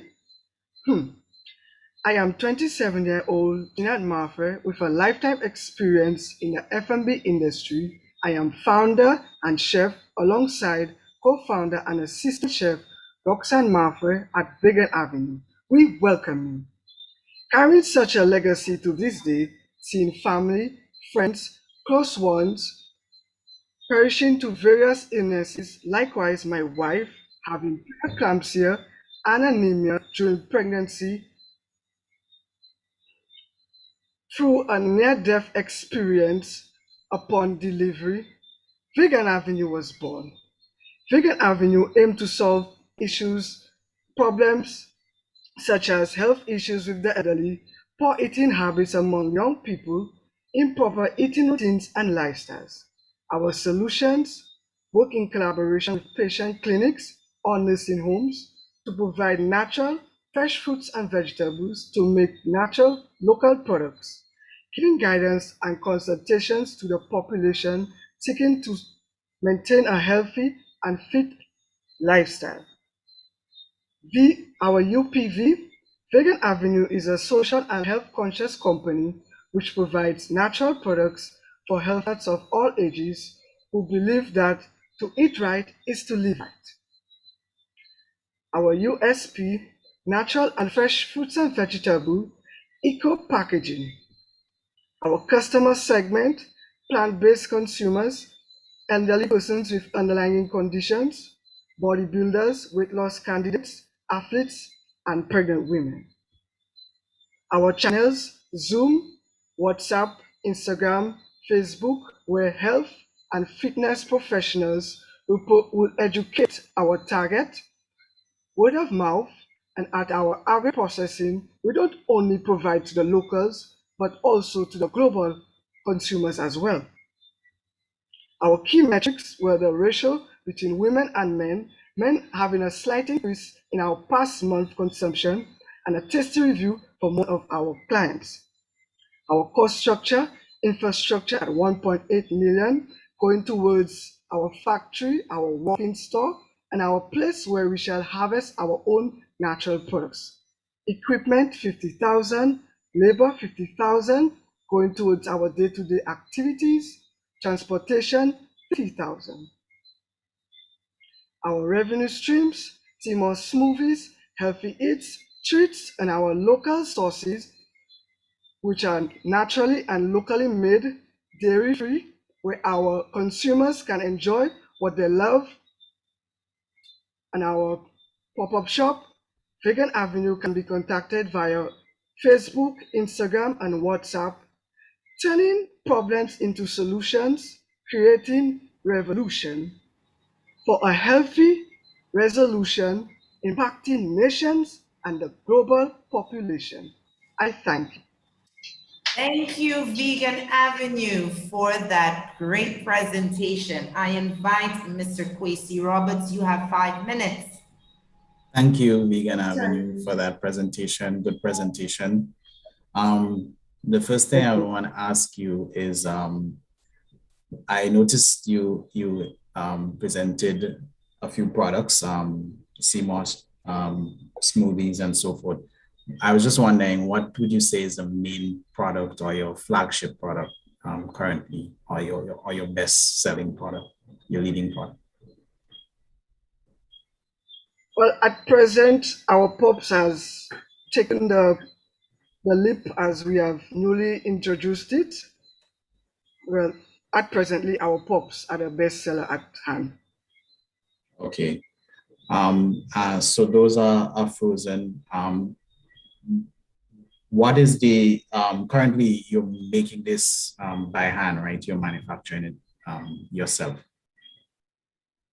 Yes, by hand. Okay. Using stencils. Okay.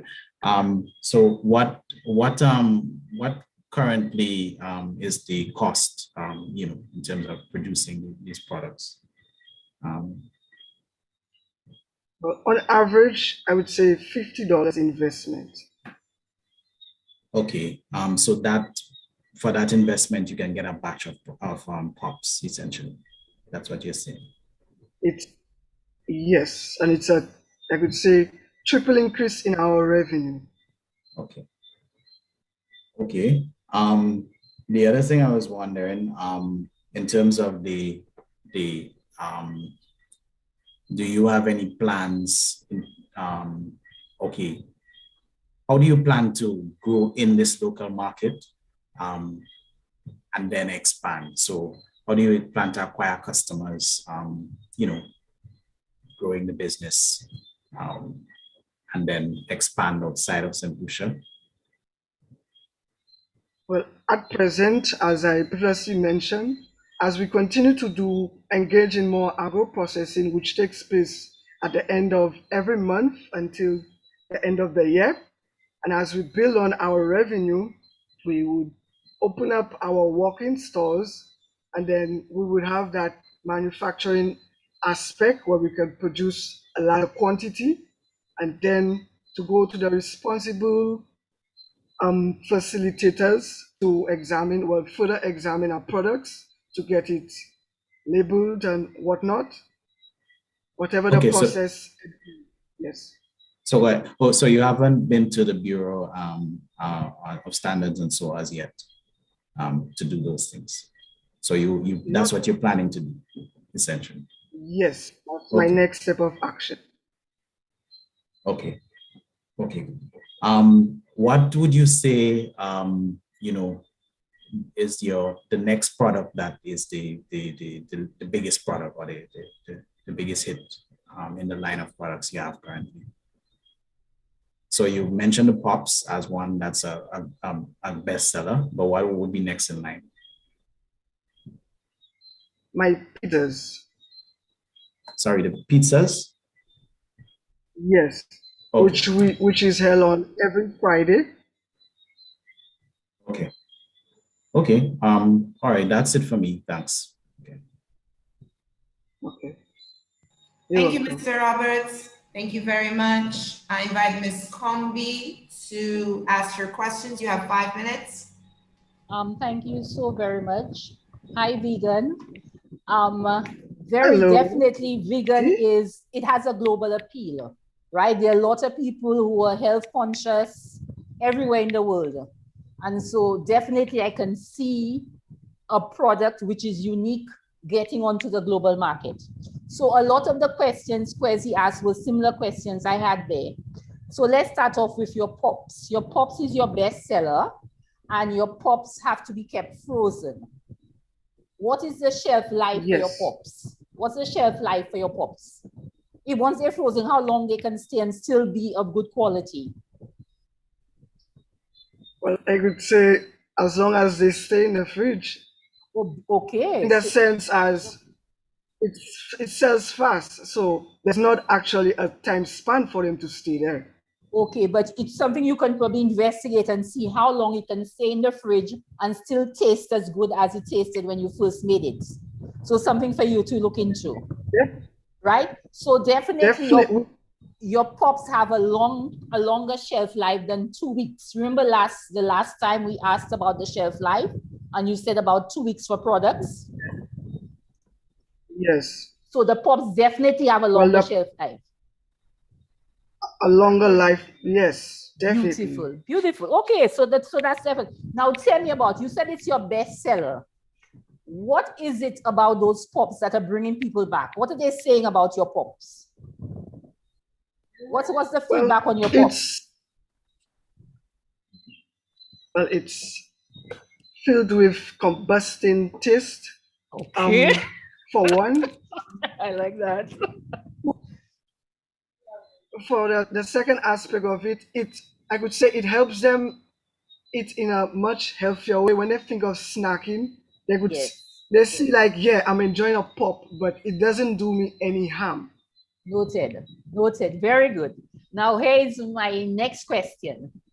Can anybody out there replicate your pop? Oh, not at all.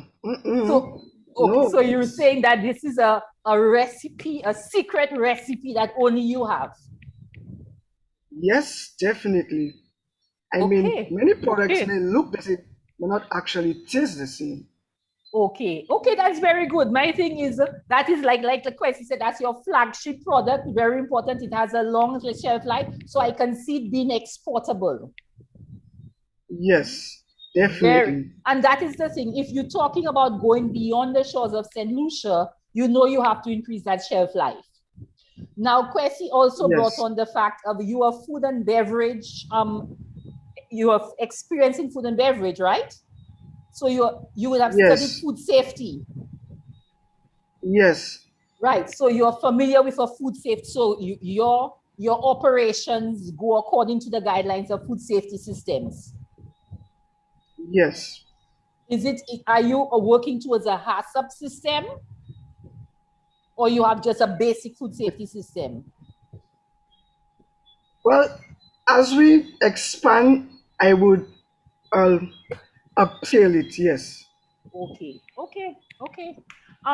Thank you. Thank you for that, Deegan. Thank you, Ms. Combi. Welcome. Thank you very much, Ms. Combi. Mr. Joshua Esnad, you have 5 minutes. Nice job, Vegan Avenue. It's a Vegan Avenue, combusting pops for your taste buds. I like it, man. That's you got some solid branding right there to move with. So you said you were you're the one who's personally making the products, or is it someone else as well? No, I do. I could say most of the work. So yes, I prepare them, I package them. Great, great. Where did you gain this experience from originally? Well, I would say way back, as growing up, and as well as working in the hotel industry as well. Great. Does your product have, or do you plan to have nutritional facts or percentages on your product? So like, where it says how much sodium or how much, trans fat or how much, sugar or whatever in it? Do you plan to put that on the products? I believe a customer has a right to know the amount of substance that they're consuming in a product. Yes. Okay, great. Are your products barcoded? Are you like if you're trying to supply them to grocery stores, have you gotten the barcodes on them to make sure that they can scan? Well, as previously asked, that is my next step to go to the responsible facilities. Yes. Mm-hmm. Okay, great, great, great. How are you going to ensure that your sources for your raw goods, like your fruits or whatever, are truly vegan sources? How do you not know that the mangoes that you're using were not watered with aquaponic water that had fish poop in it? Well, most of my resources come from on my area. So most of what I use, I don't spend much to make. It's just the little things that I probably need to add to my product I'm going to get. So are The you majority of growing them, these products? Are you growing the fruit and the ingredients yourself, or you know the specific farmers or sources of those ingredients? well, I have partnership with local farmers. Yes. Okay. I think that's about Some it. of them. Yeah, I think that's it, man. I want when I come visit from the States, I want one of those combustion pops, bro. All right. I'm looking forward to troubling your taste buds, believe me. All right, man. Thank you. Thank you, Mr. Esvad. I invite Mrs. Hodge. You have 5 minutes. Thank you. My mouth is already watering. And if you say it has a long shelf life, you can definitely send it to me in Anguilla. So, all right, my first question for you is, I notice your cost structure, it's in millions, and I'm sure you may not need those millions right now because that's a lot of capital. And I know you're selling pops and going into pizzas. So my question for you is, what is the cost structure needed now for these two products? So I know you presented a cost of a holistic cost structure. I'm just interested in what is the cost needed to produce the pops and the pizzas? Well, I would say there's not really a cost to those items, but as we've been getting reviews from our customers, they need a location where they can walk in, where they can come at a convenient time to them, and where we can serve them. This is where our need to infrastructure is our aid right now. Okay. How many members are part of the team, or how many members do you plan to identify as part of Vegan Avenue? At present, we have 2, and we are looking to hire more people on board. And what would the roles that you will have as part of Vegan Avenue, what would be your main roles? Because I'm sure you'd need technical scientists or technical persons, agro technology. So what would be your main roles to ensure success of Vegan Avenue? Wow, that's a good question.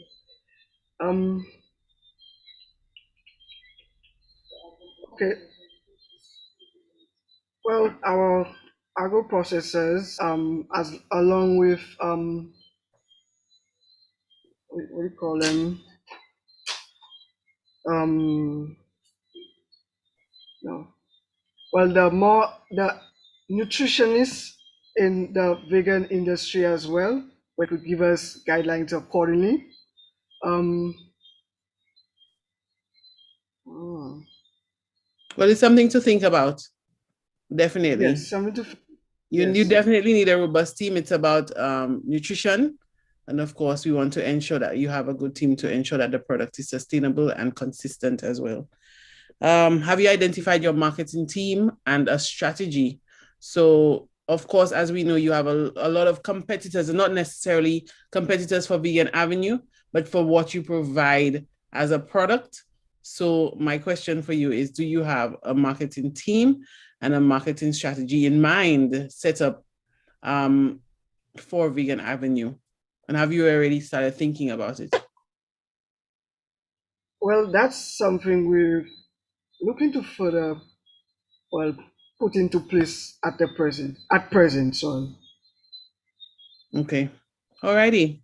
Well, no more questions for me. So thank you very much and good luck. Thank you. Thank you, Mr. Hodge, and thank you, Vegan Avenue, for that presentation. So, ladies and gentlemen, you have seen 4 startups so far. And we are about to invite our final startup that will be presenting for the evening. Intelligent, are you in the house? I am in the house. Good evening, everyone. All right, good evening. So feel free to share your screen. You have exactly 3 minutes. Your 3 minutes begin when you begin. All the best.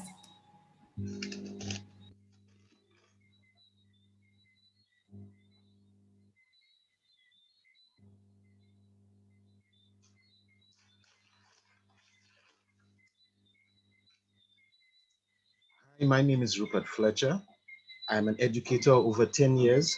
I'm a certified computer programmer, computer graphics designer, and the co-founder of Edtelligent. Being also a father of 4, I know how it feels to see children struggle and the pain associated with their academic failure, and how it's difficult when you don't even know what to do about it.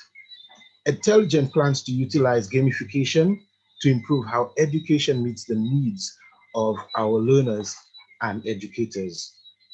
Over the years, there's been a very concerning decline in how students perform, with an average of 59% failure in CXC mathematics over the last 10 years in the Caribbean. And this is also a global issue. Our solution would be video games that can be tailored, like this one here, which depicts the solving of an equation, to help learners and give them that boost that they need to be more successful academically. Our unique value proposition, constructive entertainment.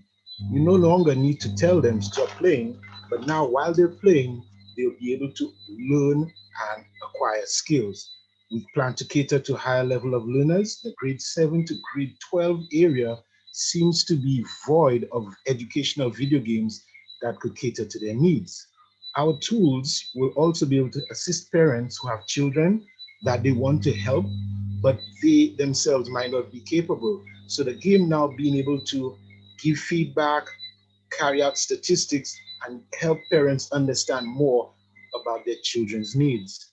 The market size for this kind of industry, educational technology and video games, are very resilient and robust, even seeing profits in the midst of circumstances like pandemics, and are expected to almost double within the next few years.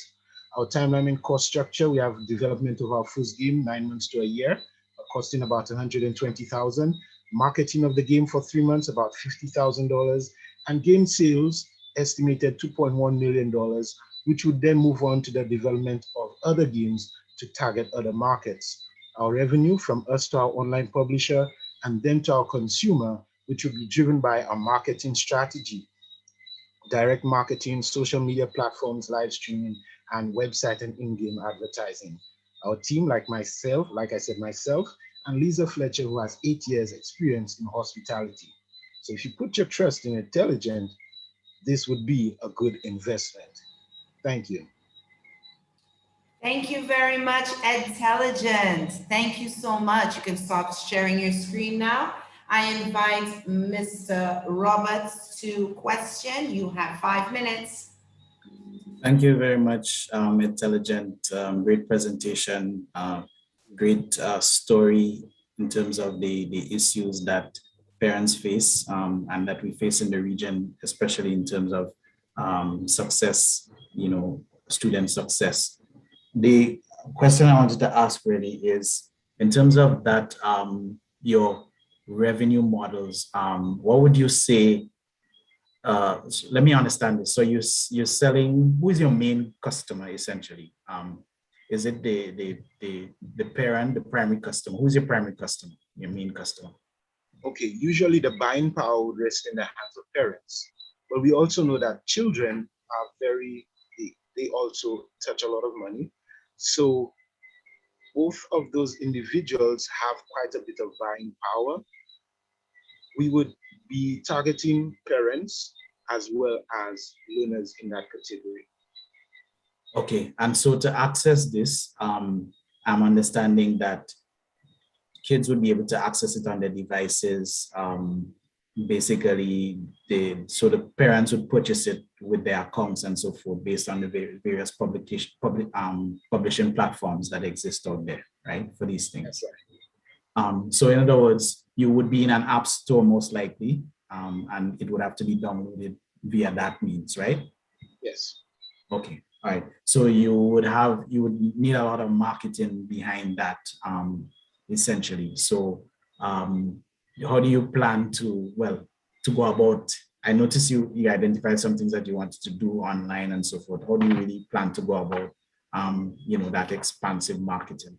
And I also wanted to understand in terms of I noticed you did a demo there of what it could look like. Is this something that your team is creating and can create and bring to market? And how would you market that? Okay, so yes, this is something that we can create, and I did it myself actually, and we plan to target the various stakeholders. So educators would be a good avenue. We plan to utilize the social platforms, Facebook and so on, because we know that there are parents who want to help their children. And this product, we're hoping that when they hear it and understand how powerful it can be, that would encourage them to purchase it and show it to their kids. And the entertainment value would be quite captivating for these young learners.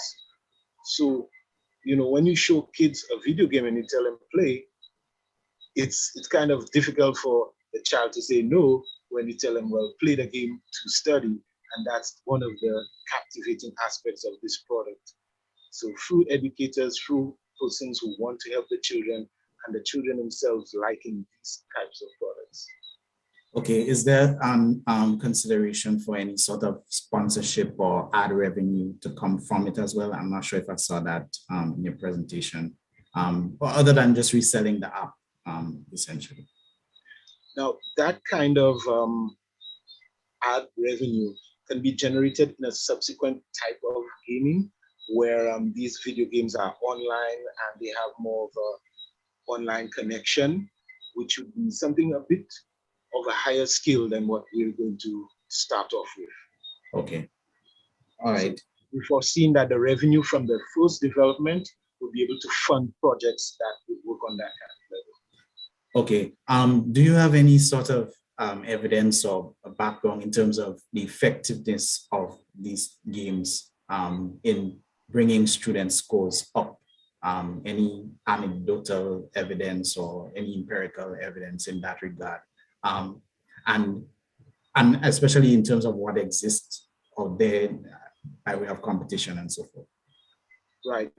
Actually, this is one of the things that helped me choose this avenue through doing research by individual scientists and professors who have already explored those kinds of tools.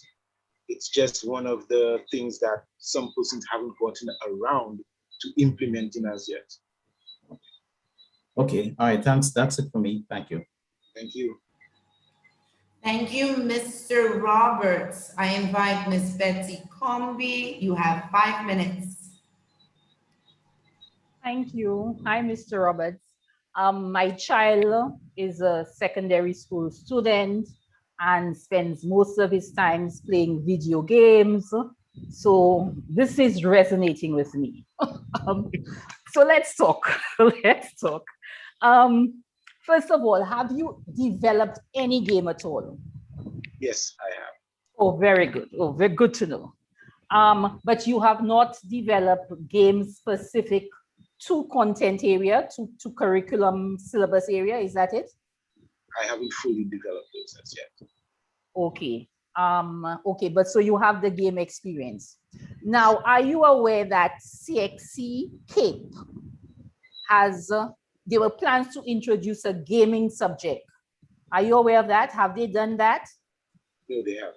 Okay, because I'm seeing that as a possible collaboration you can consider if a CXC introduces that gaming subject.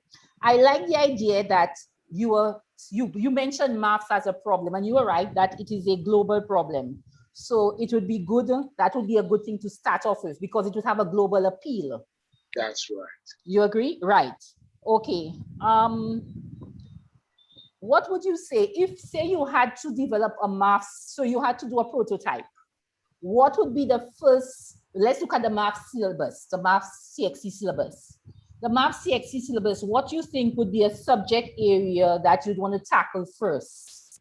Again, something with a global appeal, something maybe that students are not performing well at. What's the thinking as far as what would be the first topic you'd want to cover with your technology? Algebra. Ah, okay. So that's a problem. Okay, okay. Okay, so algebra. Now, are you saying to me that right now there are no gaming programs that are teaching children algebra? I haven't been able to find them. Okay, so that's something, because again, but say somebody else decides to take your idea and do that, what is going to differentiate you? Okay, our design, and the wonderful thing about this industry, 1,000 people could design games, and every single one is novel and based on the designer, their experience, their creativity. So we would still be able to have a novel avenue in our market. Okay, and as far as you know, there's nobody in the Caribbean who is doing this? Not that I know of. Okay, and so if you go into the global market, I guess you can bring to it a regional feel, and that would let you stand out. Most definitely. Okay. Oh, one last question. My son, when I mentioned this project to him, he says to me, is it going to be a mobile game or a computer game? What's the plan? I plan to start off mobile because it is a larger, it became the most predominant gaming platform quite recently. Okay, and I guess especially for that target group of those high school students. That's right. The devices that they use these days are mostly tablets and phones. So the platform is Android and iOS. Okay.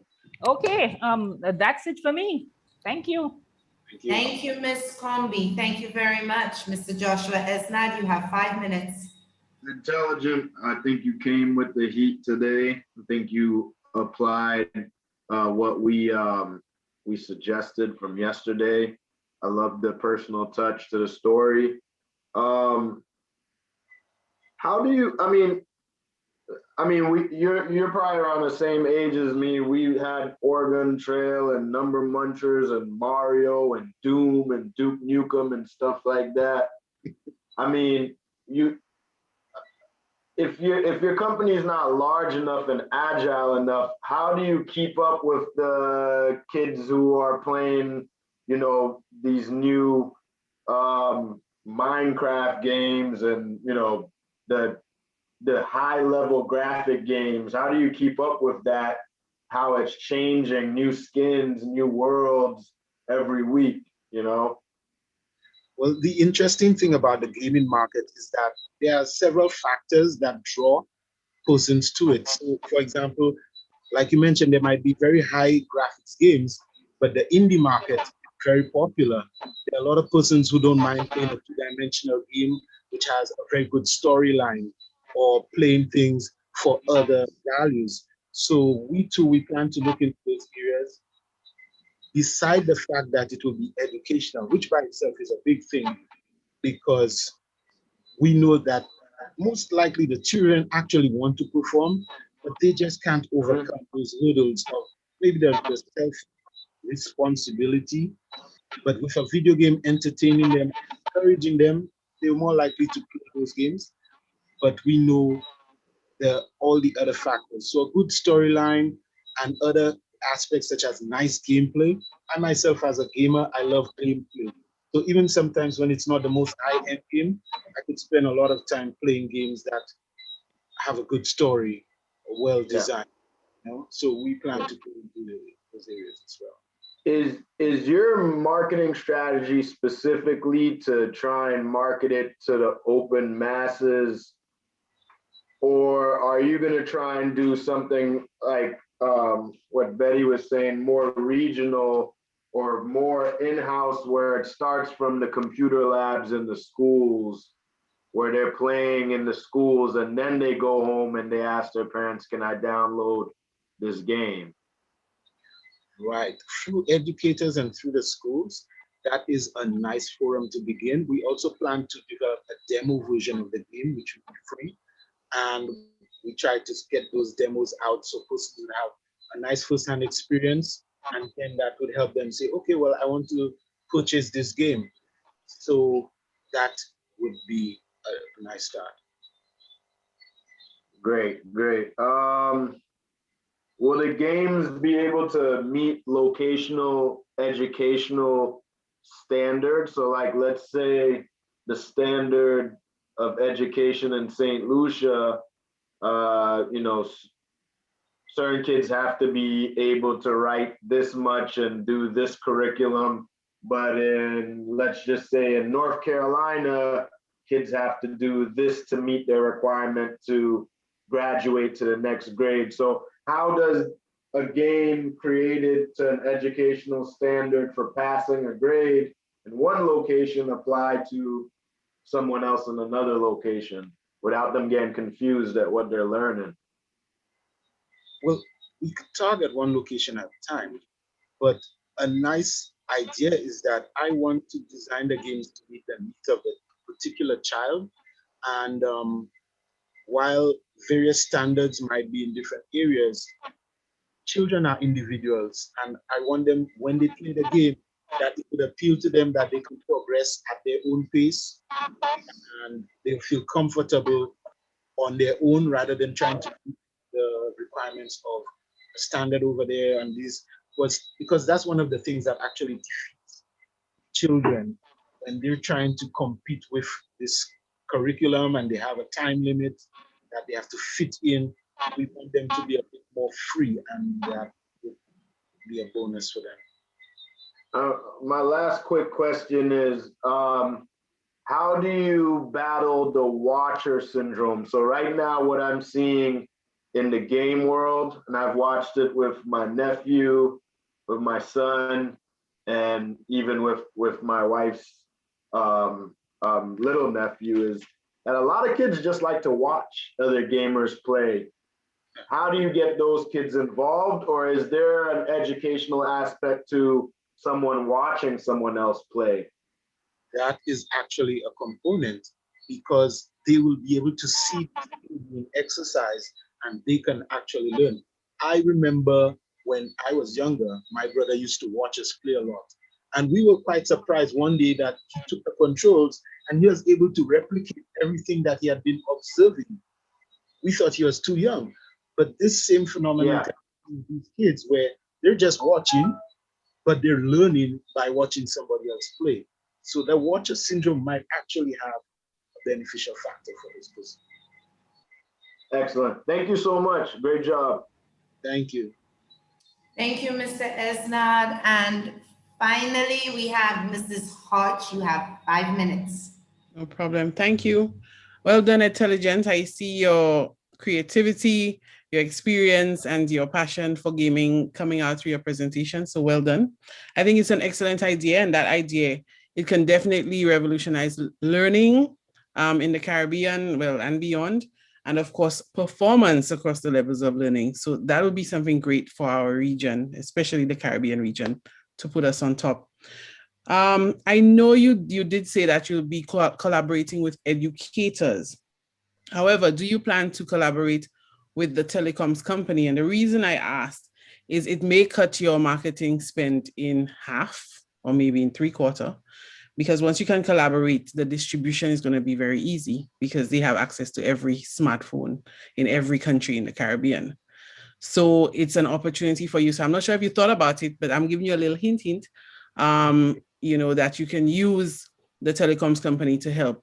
You can either do it both companies together, or you can use an exclusive company, but using education as your leverage. And that's basically a hint, but I'm just asking, have you thought of it? Well, to be honest, I haven't thought of it like that. I have thought, well, we would be approaching different agencies for marketing, but not in that particular. But you definitely need the agency for marketing from an identity perspective and to push it from a content perspective. But I'm just saying, to get your distribution out, it's going to be a snap of a finger once you can win the hearts and minds of the telecoms company. So a little of a hint for you. I'm on level 3,100 on Candy Crush, right? And what has kept me, is basically the increase in the levels, as well as the increase in the instant gratification. I get stars, I get this, I get everything. So my question for you is, what will be the pull factor in your game to ensure that your players stay on Intelligent and continue to grow with Intelligent? Because I think I'm on Candy Crush for about 9 years now. So tell me how it's going to work with Intelligent. Right. We noticed that there are certain genres that are particularly interesting. So Candy Crush would be the 3-match puzzle style. And we know the popular avenue is action platformers. So I plan to use those, kind of like what was in the demonstration in the pitch. Okay. So the gratification of, you use this skill to overcome that enemy, and the more enemies you overcome, the stronger your character becomes, and then you progress through the story to find out what's going on and what caused the problem. We plan to incorporate a wide variety of different ideas. So different games would have different ideas to attract different individuals.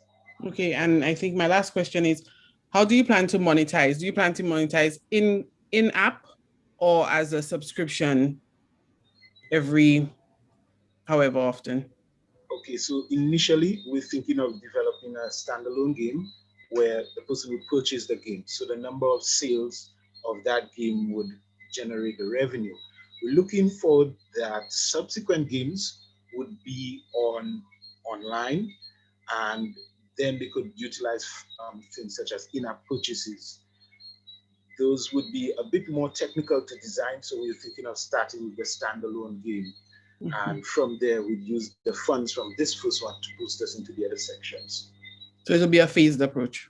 Yes. Okay, well done. Very interesting. Thank you so much. Thank you.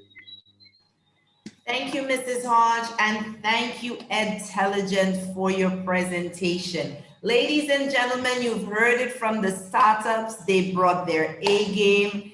They brought everything to the table. And it's now time for the judges to have the challenging, I wouldn't say difficult, the challenging task of choosing a winner.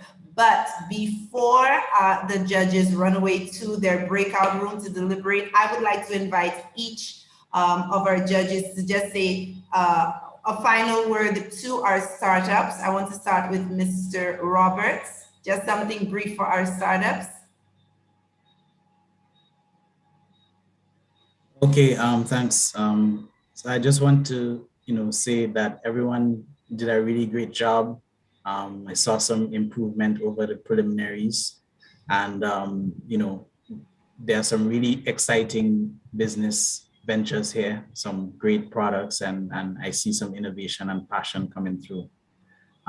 It's going to be a challenging in terms of the deliberation, but best of luck to everyone. Only one person can come out on top, but I wish everyone the best. All right, thank you, Mr. Roberts. Miss Betty Comby. Thank you so very much. Let me say well done to all the participants. We definitely saw the enthusiasm and the passion. It's more than about believing in yourself. It's about believing in the value of your products. And you must continue to that. Believe in the value of your product. Differentiate yourself. I think this was an opportunity where you can take note of whom you can collaborate with. And so remember, alone you might go far, but together you will go further. So do consider collaboration as you move forward. Thank you. Thank you, Ms. Combi. Mr. Joshua Esnad, what's your last word for the startups? Yeah, so I don't want to sound like that soccer coach, that a football coach that says, you know, great job, everyone. Everyone was winners, even if you didn't win. You won in spirit. What I want to tell you is that you are somewhat at a disadvantage if you win today. Why I say that is because you're going to feel your idea and your product is great. It's going to make you have a lot of confidence, which is good. And I hope that you take that fire and you create something major. But some of you might slack off and say, I had this great idea. I won this competition. Look at me. What I'll say is the ones that don't get selected to move on to the next round today are the most dangerous ones, because they're going to go home with some type of spirit in their heart, and they're going to come back with vengeance, and they're going to prove the world wrong. I mean, prove the judges and prove everybody wrong. I lost every pitch competition I went to. I made it either to the semis.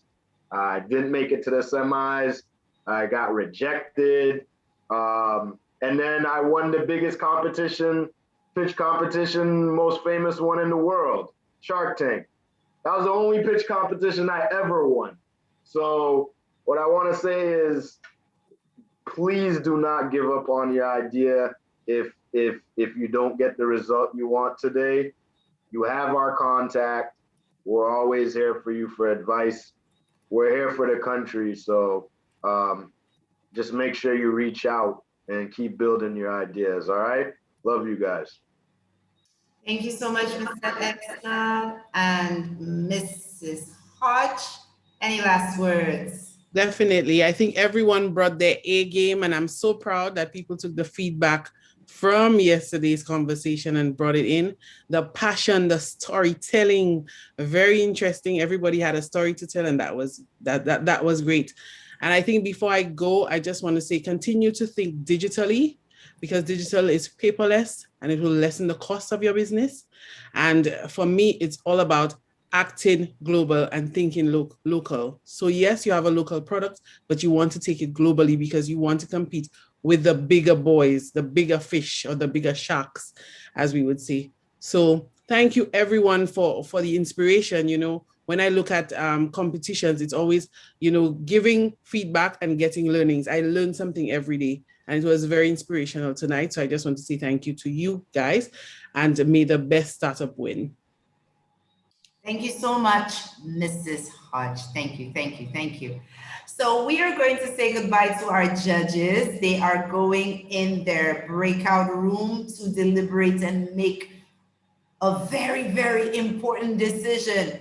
Who is going to represent St. Lucia at the regional competition, the regional competition, Entrepreneurship World Cup Caribbean competition happening this month. Okay, so judges, deliberate well. Please know that after my team and I, we have our discussion, we're gonna be ending this live. So by the time you're done, this live will be done. So ladies and gentlemen, unfortunately, we will not be giving, the results tonight. But for now, we will be saying goodbye to our judges. Thank you so much on behalf of Slatera and the co-organizer, Evolution Public Relations Management. Thank you so much for your time and your energy and your patience with us.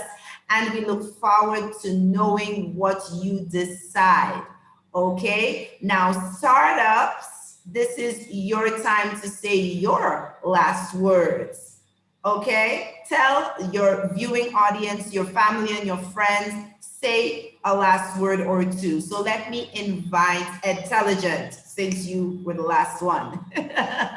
What are your final words for us? Well, this has been a tremendous experience, and we hope those who are watching would have been educational, that they would understand more about how powerful entrepreneurship can be, and that they too would start thinking more about it. Have a good night, everyone. Awesome. Thank you so much, Intelligent. Let me invite Vegan Avenue to say a few last words.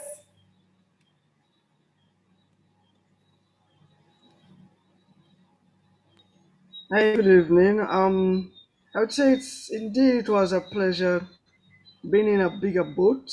Like they say, it's better to come out than you stay at home in the shadows in the closet with your ideas. I believe we should all come out and let our voices be heard.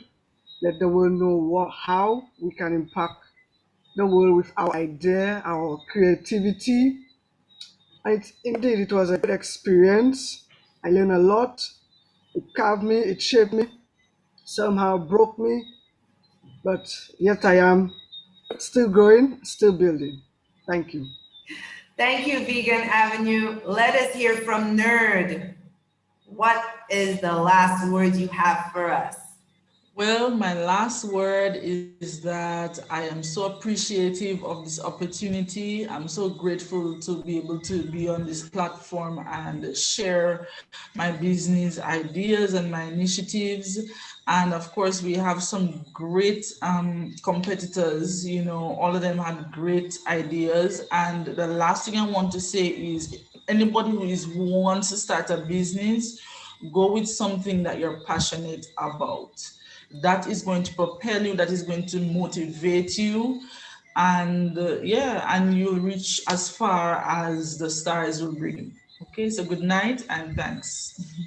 Thank you so much, Nerd 360. Any last words from you? Hi, hello everyone. Good night. Just want to say I am really grateful to be here. Honored, honestly. A few years ago never thought that I would ever be here. Such a low self-esteem and I never believed in myself. But with the help of friends and family, you know, my partner really pushed me, you know, struggled with me to get there. And this little one, she was the main reason of me starting this business in the first place, you know. So I want to really thank everybody out there, and no matter what, no matter wherever you are, no matter how little the idea is, still push yourself out there, put yourself out there. The nose might eat you up, but suck it in and just go for it, Yes, just do that. Thank you once again. Thank you so much. And she's a pretty little one. Last but not least, Simple Innovations and Solutions. What is your last word for us? Well, I have to thank everyone for this opportunity.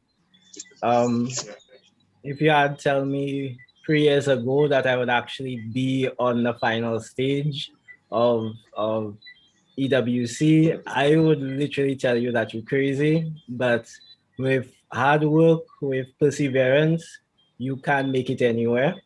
And I really hope that this event is the catalyst for a lot of people out there who have always wanted to be an entrepreneur but has been afraid. I want them to be able to take that leap. Sometimes that's the best thing for you, and you will get hard times, but it will be some of the happiest moments in your life if you just take that leap. So all the best to everyone, and let's see what happens. Yes, indeed. Let's see what happens. Thank you, Simple Innovations and Solutions. So we got our last word from our judges. We got a last word from our startups. So they will be going into their breakout rooms now. And right about now, I am going to invite my team members for us to have a little conversation about the virtual summit, the preliminaries, the panel discussions. Oh my goodness, what a overwhelming 3 days it has been. And ladies and gentlemen, please know that we, the organizers, the co-organizers, the team at Slotera, oh my goodness, it's because we love it That's why we are here.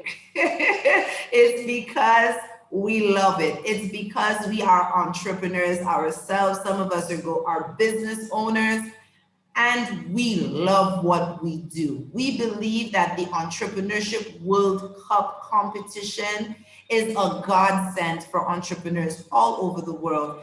And I would like to say, she doesn't know I'm going to say this, but I would like to say kudos to Michelle and Samuel.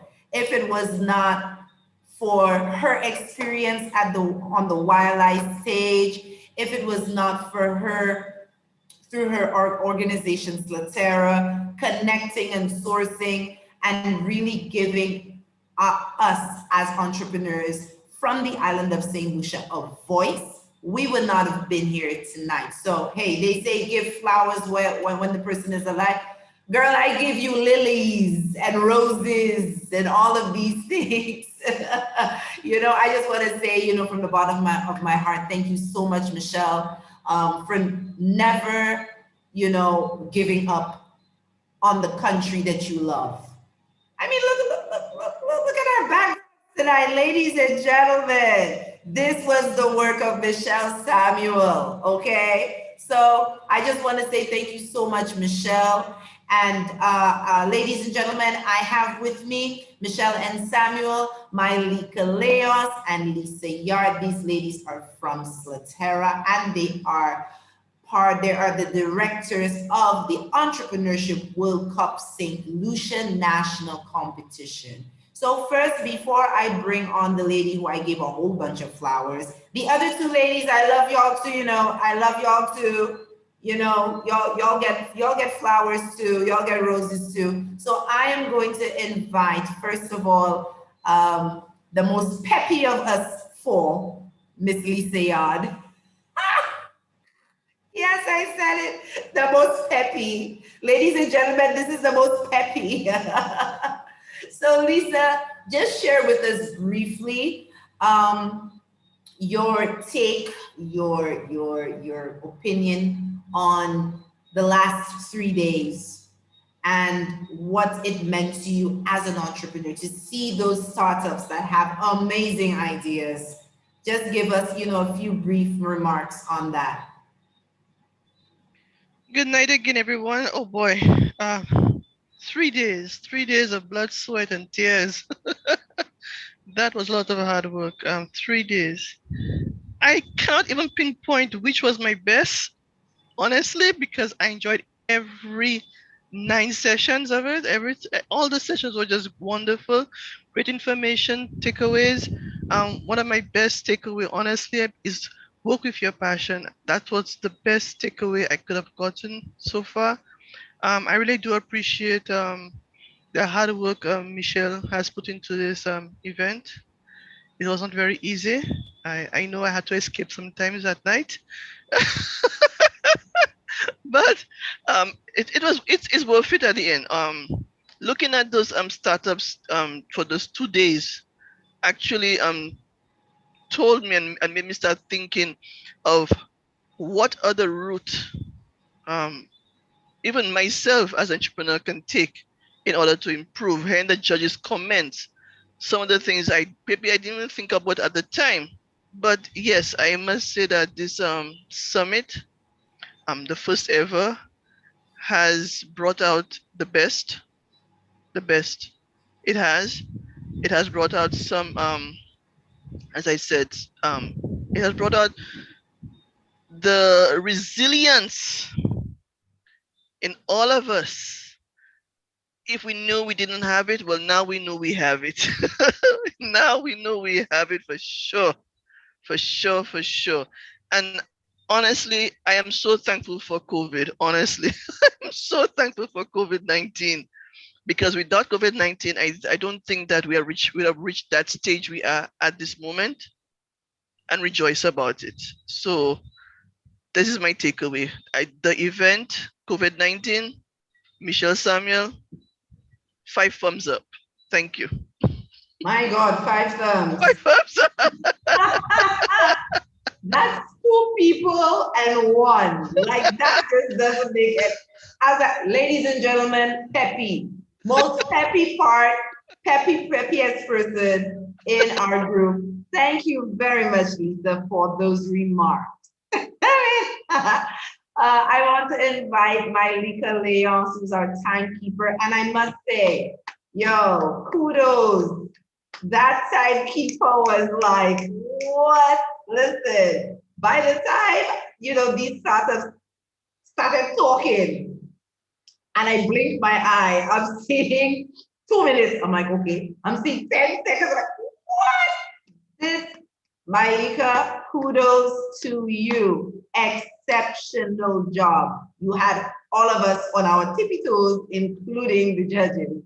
So tell us, what are your takeaways from this year's summit? Okay. First of all, Lisa said it was 3 days of hard work and sweat and blood. And Michelle, what happened from the start of actually speaking to get this thing on the road and all the hard work Michelle has put in and months, I should say years, from since the last startup, the last pitch. 3 days? Anyway, this competition, even if I wasn't the one in the hot seat, has made me grow as a person, as an entrepreneur. Especially being put in the spotlight today as an MC. That's Vanessa's fault. And she did an amazing, ladies and gentlemen, let us know, but we know she did an amazing job. That's something I would have probably never seen myself doing, like he said, in the last 2-3 years as an entrepreneur. I like to stay in the back and just do my thing. Being if I was one of the, how would I say, the contestants, it was a feeling of homeliness. Like, it wasn't like a competition where people are fighting against each other to get to the top. The judges made it feel as if, very comfortable. The questions were questions that they were able to answer towards their businesses, and it made them look like they knew everything about their business, and that was just awesome. I guess I just would like to tell anybody out there who has a passion, who has an idea, EWC is someplace to be, and they should really, link up with Michelle and the team to get ready for next year, 2022. Thank you very much for that. Thank you, Mylika, absolutely. So I'm gonna share my views, and then I shall turn over the baton to our how they say it, gracious leader. Okay, so ladies and gentlemen, this has been my first year actually being actively involved in EWC, and I must say the preparation for it was rigorous. I commend the startups. I think this year's theme, building resilience through entrepreneurship, we can, we will, very appropriate, because as we have said on many panel discussions, live Q&As for this week, that being an entrepreneur is being resilient. Oh my God, I can remember even in my early days of even trying to run a business on my own, of the number of failures, the number of no's, the number of, why should we go with you? And it's amazing because when the judges were grilling the startups, that question came up a lot. What makes you exclusive? What makes your product or your service the one to beat? Why should we choose your service? And it just brought me back years ago. I never thought of that. I'm like, hey, I'm solving a problem, I'm gonna make money, boom. I never, ever, ever, ever, ever thought of that, these things.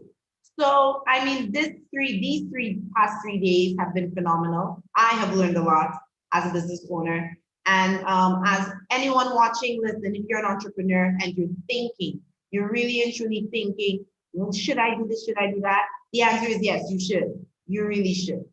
Okay, so these are my thoughts on it. And I will invite Mrs. Michelle and Samuel to share her thoughts and share some pertinent information with us. Over onto you, Michelle. Well, thank you so very much, everybody. Good night to everyone watching. Thank you so very much for tuning in to, the national finals. This was not something that was easy to do. Putting this virtual summit together was something that was different. And though it was a lot of work on our part, we decided to do it because we wanted to really provide a platform for the startups to really showcase themselves. It was all about the participants. And last year we had 2 competitions, and I just felt that 3 minutes pitching for each person one day, and then if you make it to the finals, another day, that was it. That was all people saw from them. I didn't think that was enough justice, to our participants. I wanted to provide something where everyone had a reason to watch and everyone had a reason to listen. And it was all focused on the startups, the underdogs, as we call them, the persons who are overlooked, the persons who are not really given a second chance to really do something. And I think we purposefully decided to really allow startups to run this show. And when I say we, I'm talking about myself and my team at Slugterra, Lisa Yard, Malika Amade. These are my team members, well, some of my team members, and I'm so very proud of them. We all decided that it was time to allow the startups to have a voice, and that is what this summit really did. And it allowed persons to understand what they are when it comes, what they mean and what they do when it comes to being resilient. It really did showcase them. And that's also why we decided to partner with Veneta. We wanted to partner with SMEs and entrepreneurs and startups that are doing phenomenal things, and the bigger people, the bigger policymakers are not really noticing. So this was our time to shine. This was our time. So we created this for us to show you what we can do, but to also show the world what we're capable of. We St. Lucians are a powerhouse. We are a creative powerhouse, and persons have to take us seriously. They just see us as a dot on the map. They keep calling us a developing country. Call us what you want.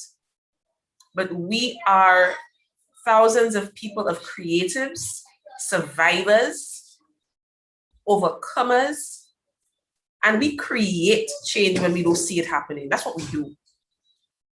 So I'm just, so proud of this, and to see this really, unfold and to come to a close. I mean, I'm sad it's coming to a close, but also I'm glad because now I can sleep, because I haven't been sleeping. This ain't easy, but we love it. We have a passion for this. We just love what we do. And I just want to say that to everybody who has been watching, please encourage, if you know people who are change makers, creators, who deserve this option, deserve an opportunity and a chance to really put themselves out there, encourage them to apply, please, for next year. Keep your eyes on Entrepreneurship World Cup St. Lucia when we open up again, and encourage people to apply. If you're watching, you apply. We're talking to you, you apply. We are challenging you to apply. I also want to say thank you to the judges. They did a really great job. I mean, they didn't just ask questions just for asking questions' sake. They asked questions that were putting into the growth and development of these startups. So they did a really great job in doing that. So we made the right decision. And the fact that they accepted the charge, we just want to say thank you. We could not have done it without them. And the startups who applied, I know this was something you went out on a limb to do. It's not easy, to present in front of people, and thousands of people at that. Yeah, I mean, thankfully we're online. I mean, can you imagine what it would look like on a stage in front of thousands of people? Do you know what that would be like? I'm just saying, I'm grateful that it actually happened. I'm grateful it went off without hitches. And I'm glad that we have gotten to the point where we will be crowning our national finalists. Penny Pinch, phenomenal. Engage, phenomenal. And I can't wait to see who will represent us this year. at EWC Caribbean. And these startups are vying for prizes of over US $25,000 in prizes. That's what these startups are vying for at this national finals. And then our winner will move on to EWC Caribbean and then compete again against all winners from around the Caribbean region to vie for a spot to represent us in Riyadh, Saudi Arabia in November. I'm rooting for everybody. I am not choosing a favorite. At this point, I'm just empowering all of them. That's what I want to see. I want to see all of them succeed. Even if they all may not win, but they're all going to get something from this experience. And that is enough for me. It really is. So my final words to all of you who are looking, watching, listening, I challenge you to awaken the entrepreneur in you, awaken the problem solver in you. When you have done that, come check us out and we can help you zone in on those skills. I saw a woman that has never did public speaking in her life, smashed it out of the park today. Smashed it. You know, it was a Hulk smash. That's what she did today. That's what she did today. I am so proud of her. Hulk smash. Malika, you did a phenomenal job. I'm so proud of you. I'm so proud of you. You hosted an event when you didn't think you could, and you smashed it. I am proud of you. These are the opportunities that our startups need. So when persons are coming to you with their dreams, please don't rain down on them. Encourage them. Pray with them. Support them. Don't say you support and then when the big name companies come, you give it to the big name companies. Stop that nonsense, please. Put your money where your mouth is. If you support us, invest in us. That's what I want to see. That's what I want to see. Stop talking about supporting and support us. Let me stop right now. Okay, I'm going to stop now. Thank you very much. Thank you, Michelle. Thank you very much, Michelle. Thank you very much. Slatera team, you guys are stars. Thank you. Kudos to each and every one of you. Ladies and gentlemen, we are going to bring this live broadcast to a close. Before I do that, of course, I have to say thank you to our partners. Please permit me to say thank you to our partners. Thank you to our global hosts, Miss Global Forum, Global Entrepreneurship Network, the Global Education and Leadership Foundation. Our national host is Slatera and co-organizer on, what do you think? Say it out loud with me. No, I'm kidding. Evolution Public Relations Management. Our partners are small business, our national partners, I should say, Small Business Development Center St. Lucia, Blue Media Marketing, the Taiwanese Embassy in St. Lucia, the Academy of Women Entrepreneurs St. Lucia, Startup Huddle St. Lucia, Booth St. Lucia, Evolution Public Relations Management, and GEN Caribbean, also known as the Global Entrepreneurship Network Caribbean. Ladies and gentlemen, it has been a pleasure and a privilege to be your MC for the past 2 to 3 days, I would say. Thank you so much for viewing. Please pay attention to our Facebook and Instagram accounts, and of course the media, to find out who emerged the winner. Who will represent St. Lucia at the regional competition? Okay? Love and light. Take care. Be safe. Thank you once again for viewing. This has been the Entrepreneurship World Cup St. Lucia National Finals. Goodbye. Hi all, my name is Martin Hanna and I'm the CEO and founder of Penny Pinch, St. Lucia's first and only mobile digital wallet, enabling cashless payments, money transfer, bill payments, rewards, and more. In 2019, I was St. Lucia's first representative for the Entrepreneurship World Cup at their 2019 event in Saudi Arabia. It was a great event, and not only that, but it was a push for me and my career and my business to really understand the importance of networking, as well as getting feedback from judges on the global level on how to pitch a business. To this day, 3 years later, I'm still making use of these same connections that I received from AWC. And not only that, but you're also receiving perks that you could use as a digital business owner. For example, perks for hosting on AWS and other perks that are provided to you free that you can make use of to help your business grow. I'd encourage everyone, all entrepreneurs of every size, to try out for the Entrepreneurship World Cup. If you make it or not, it's still a great experience.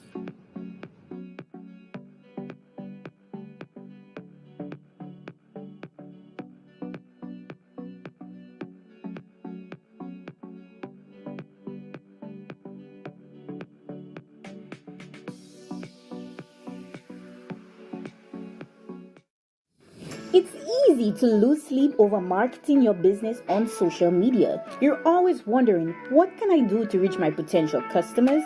And yes, we know the frustration kicks in. Luckily for you, Blue Media Marketing is here to assist your every social media needs. We are a team of experts who specialize in social media consultancy, social media content creation, page management, and much more. We help your business reach its peak in sales on and offline. So call us today at 712-4590. Blue Media Marketing helps you get online and stay trending.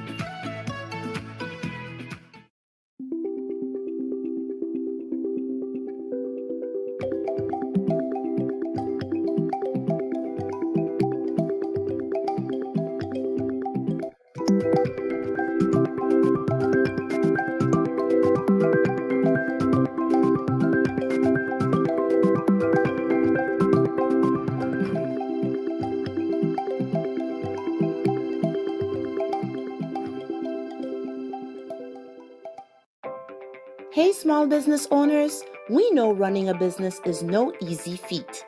At Evolution Public Relations Management Limited, we intend on being your partner in surpassing all your business goals.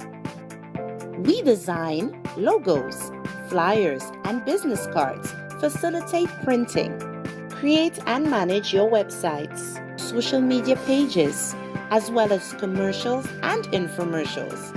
Even help with your business and marketing plans.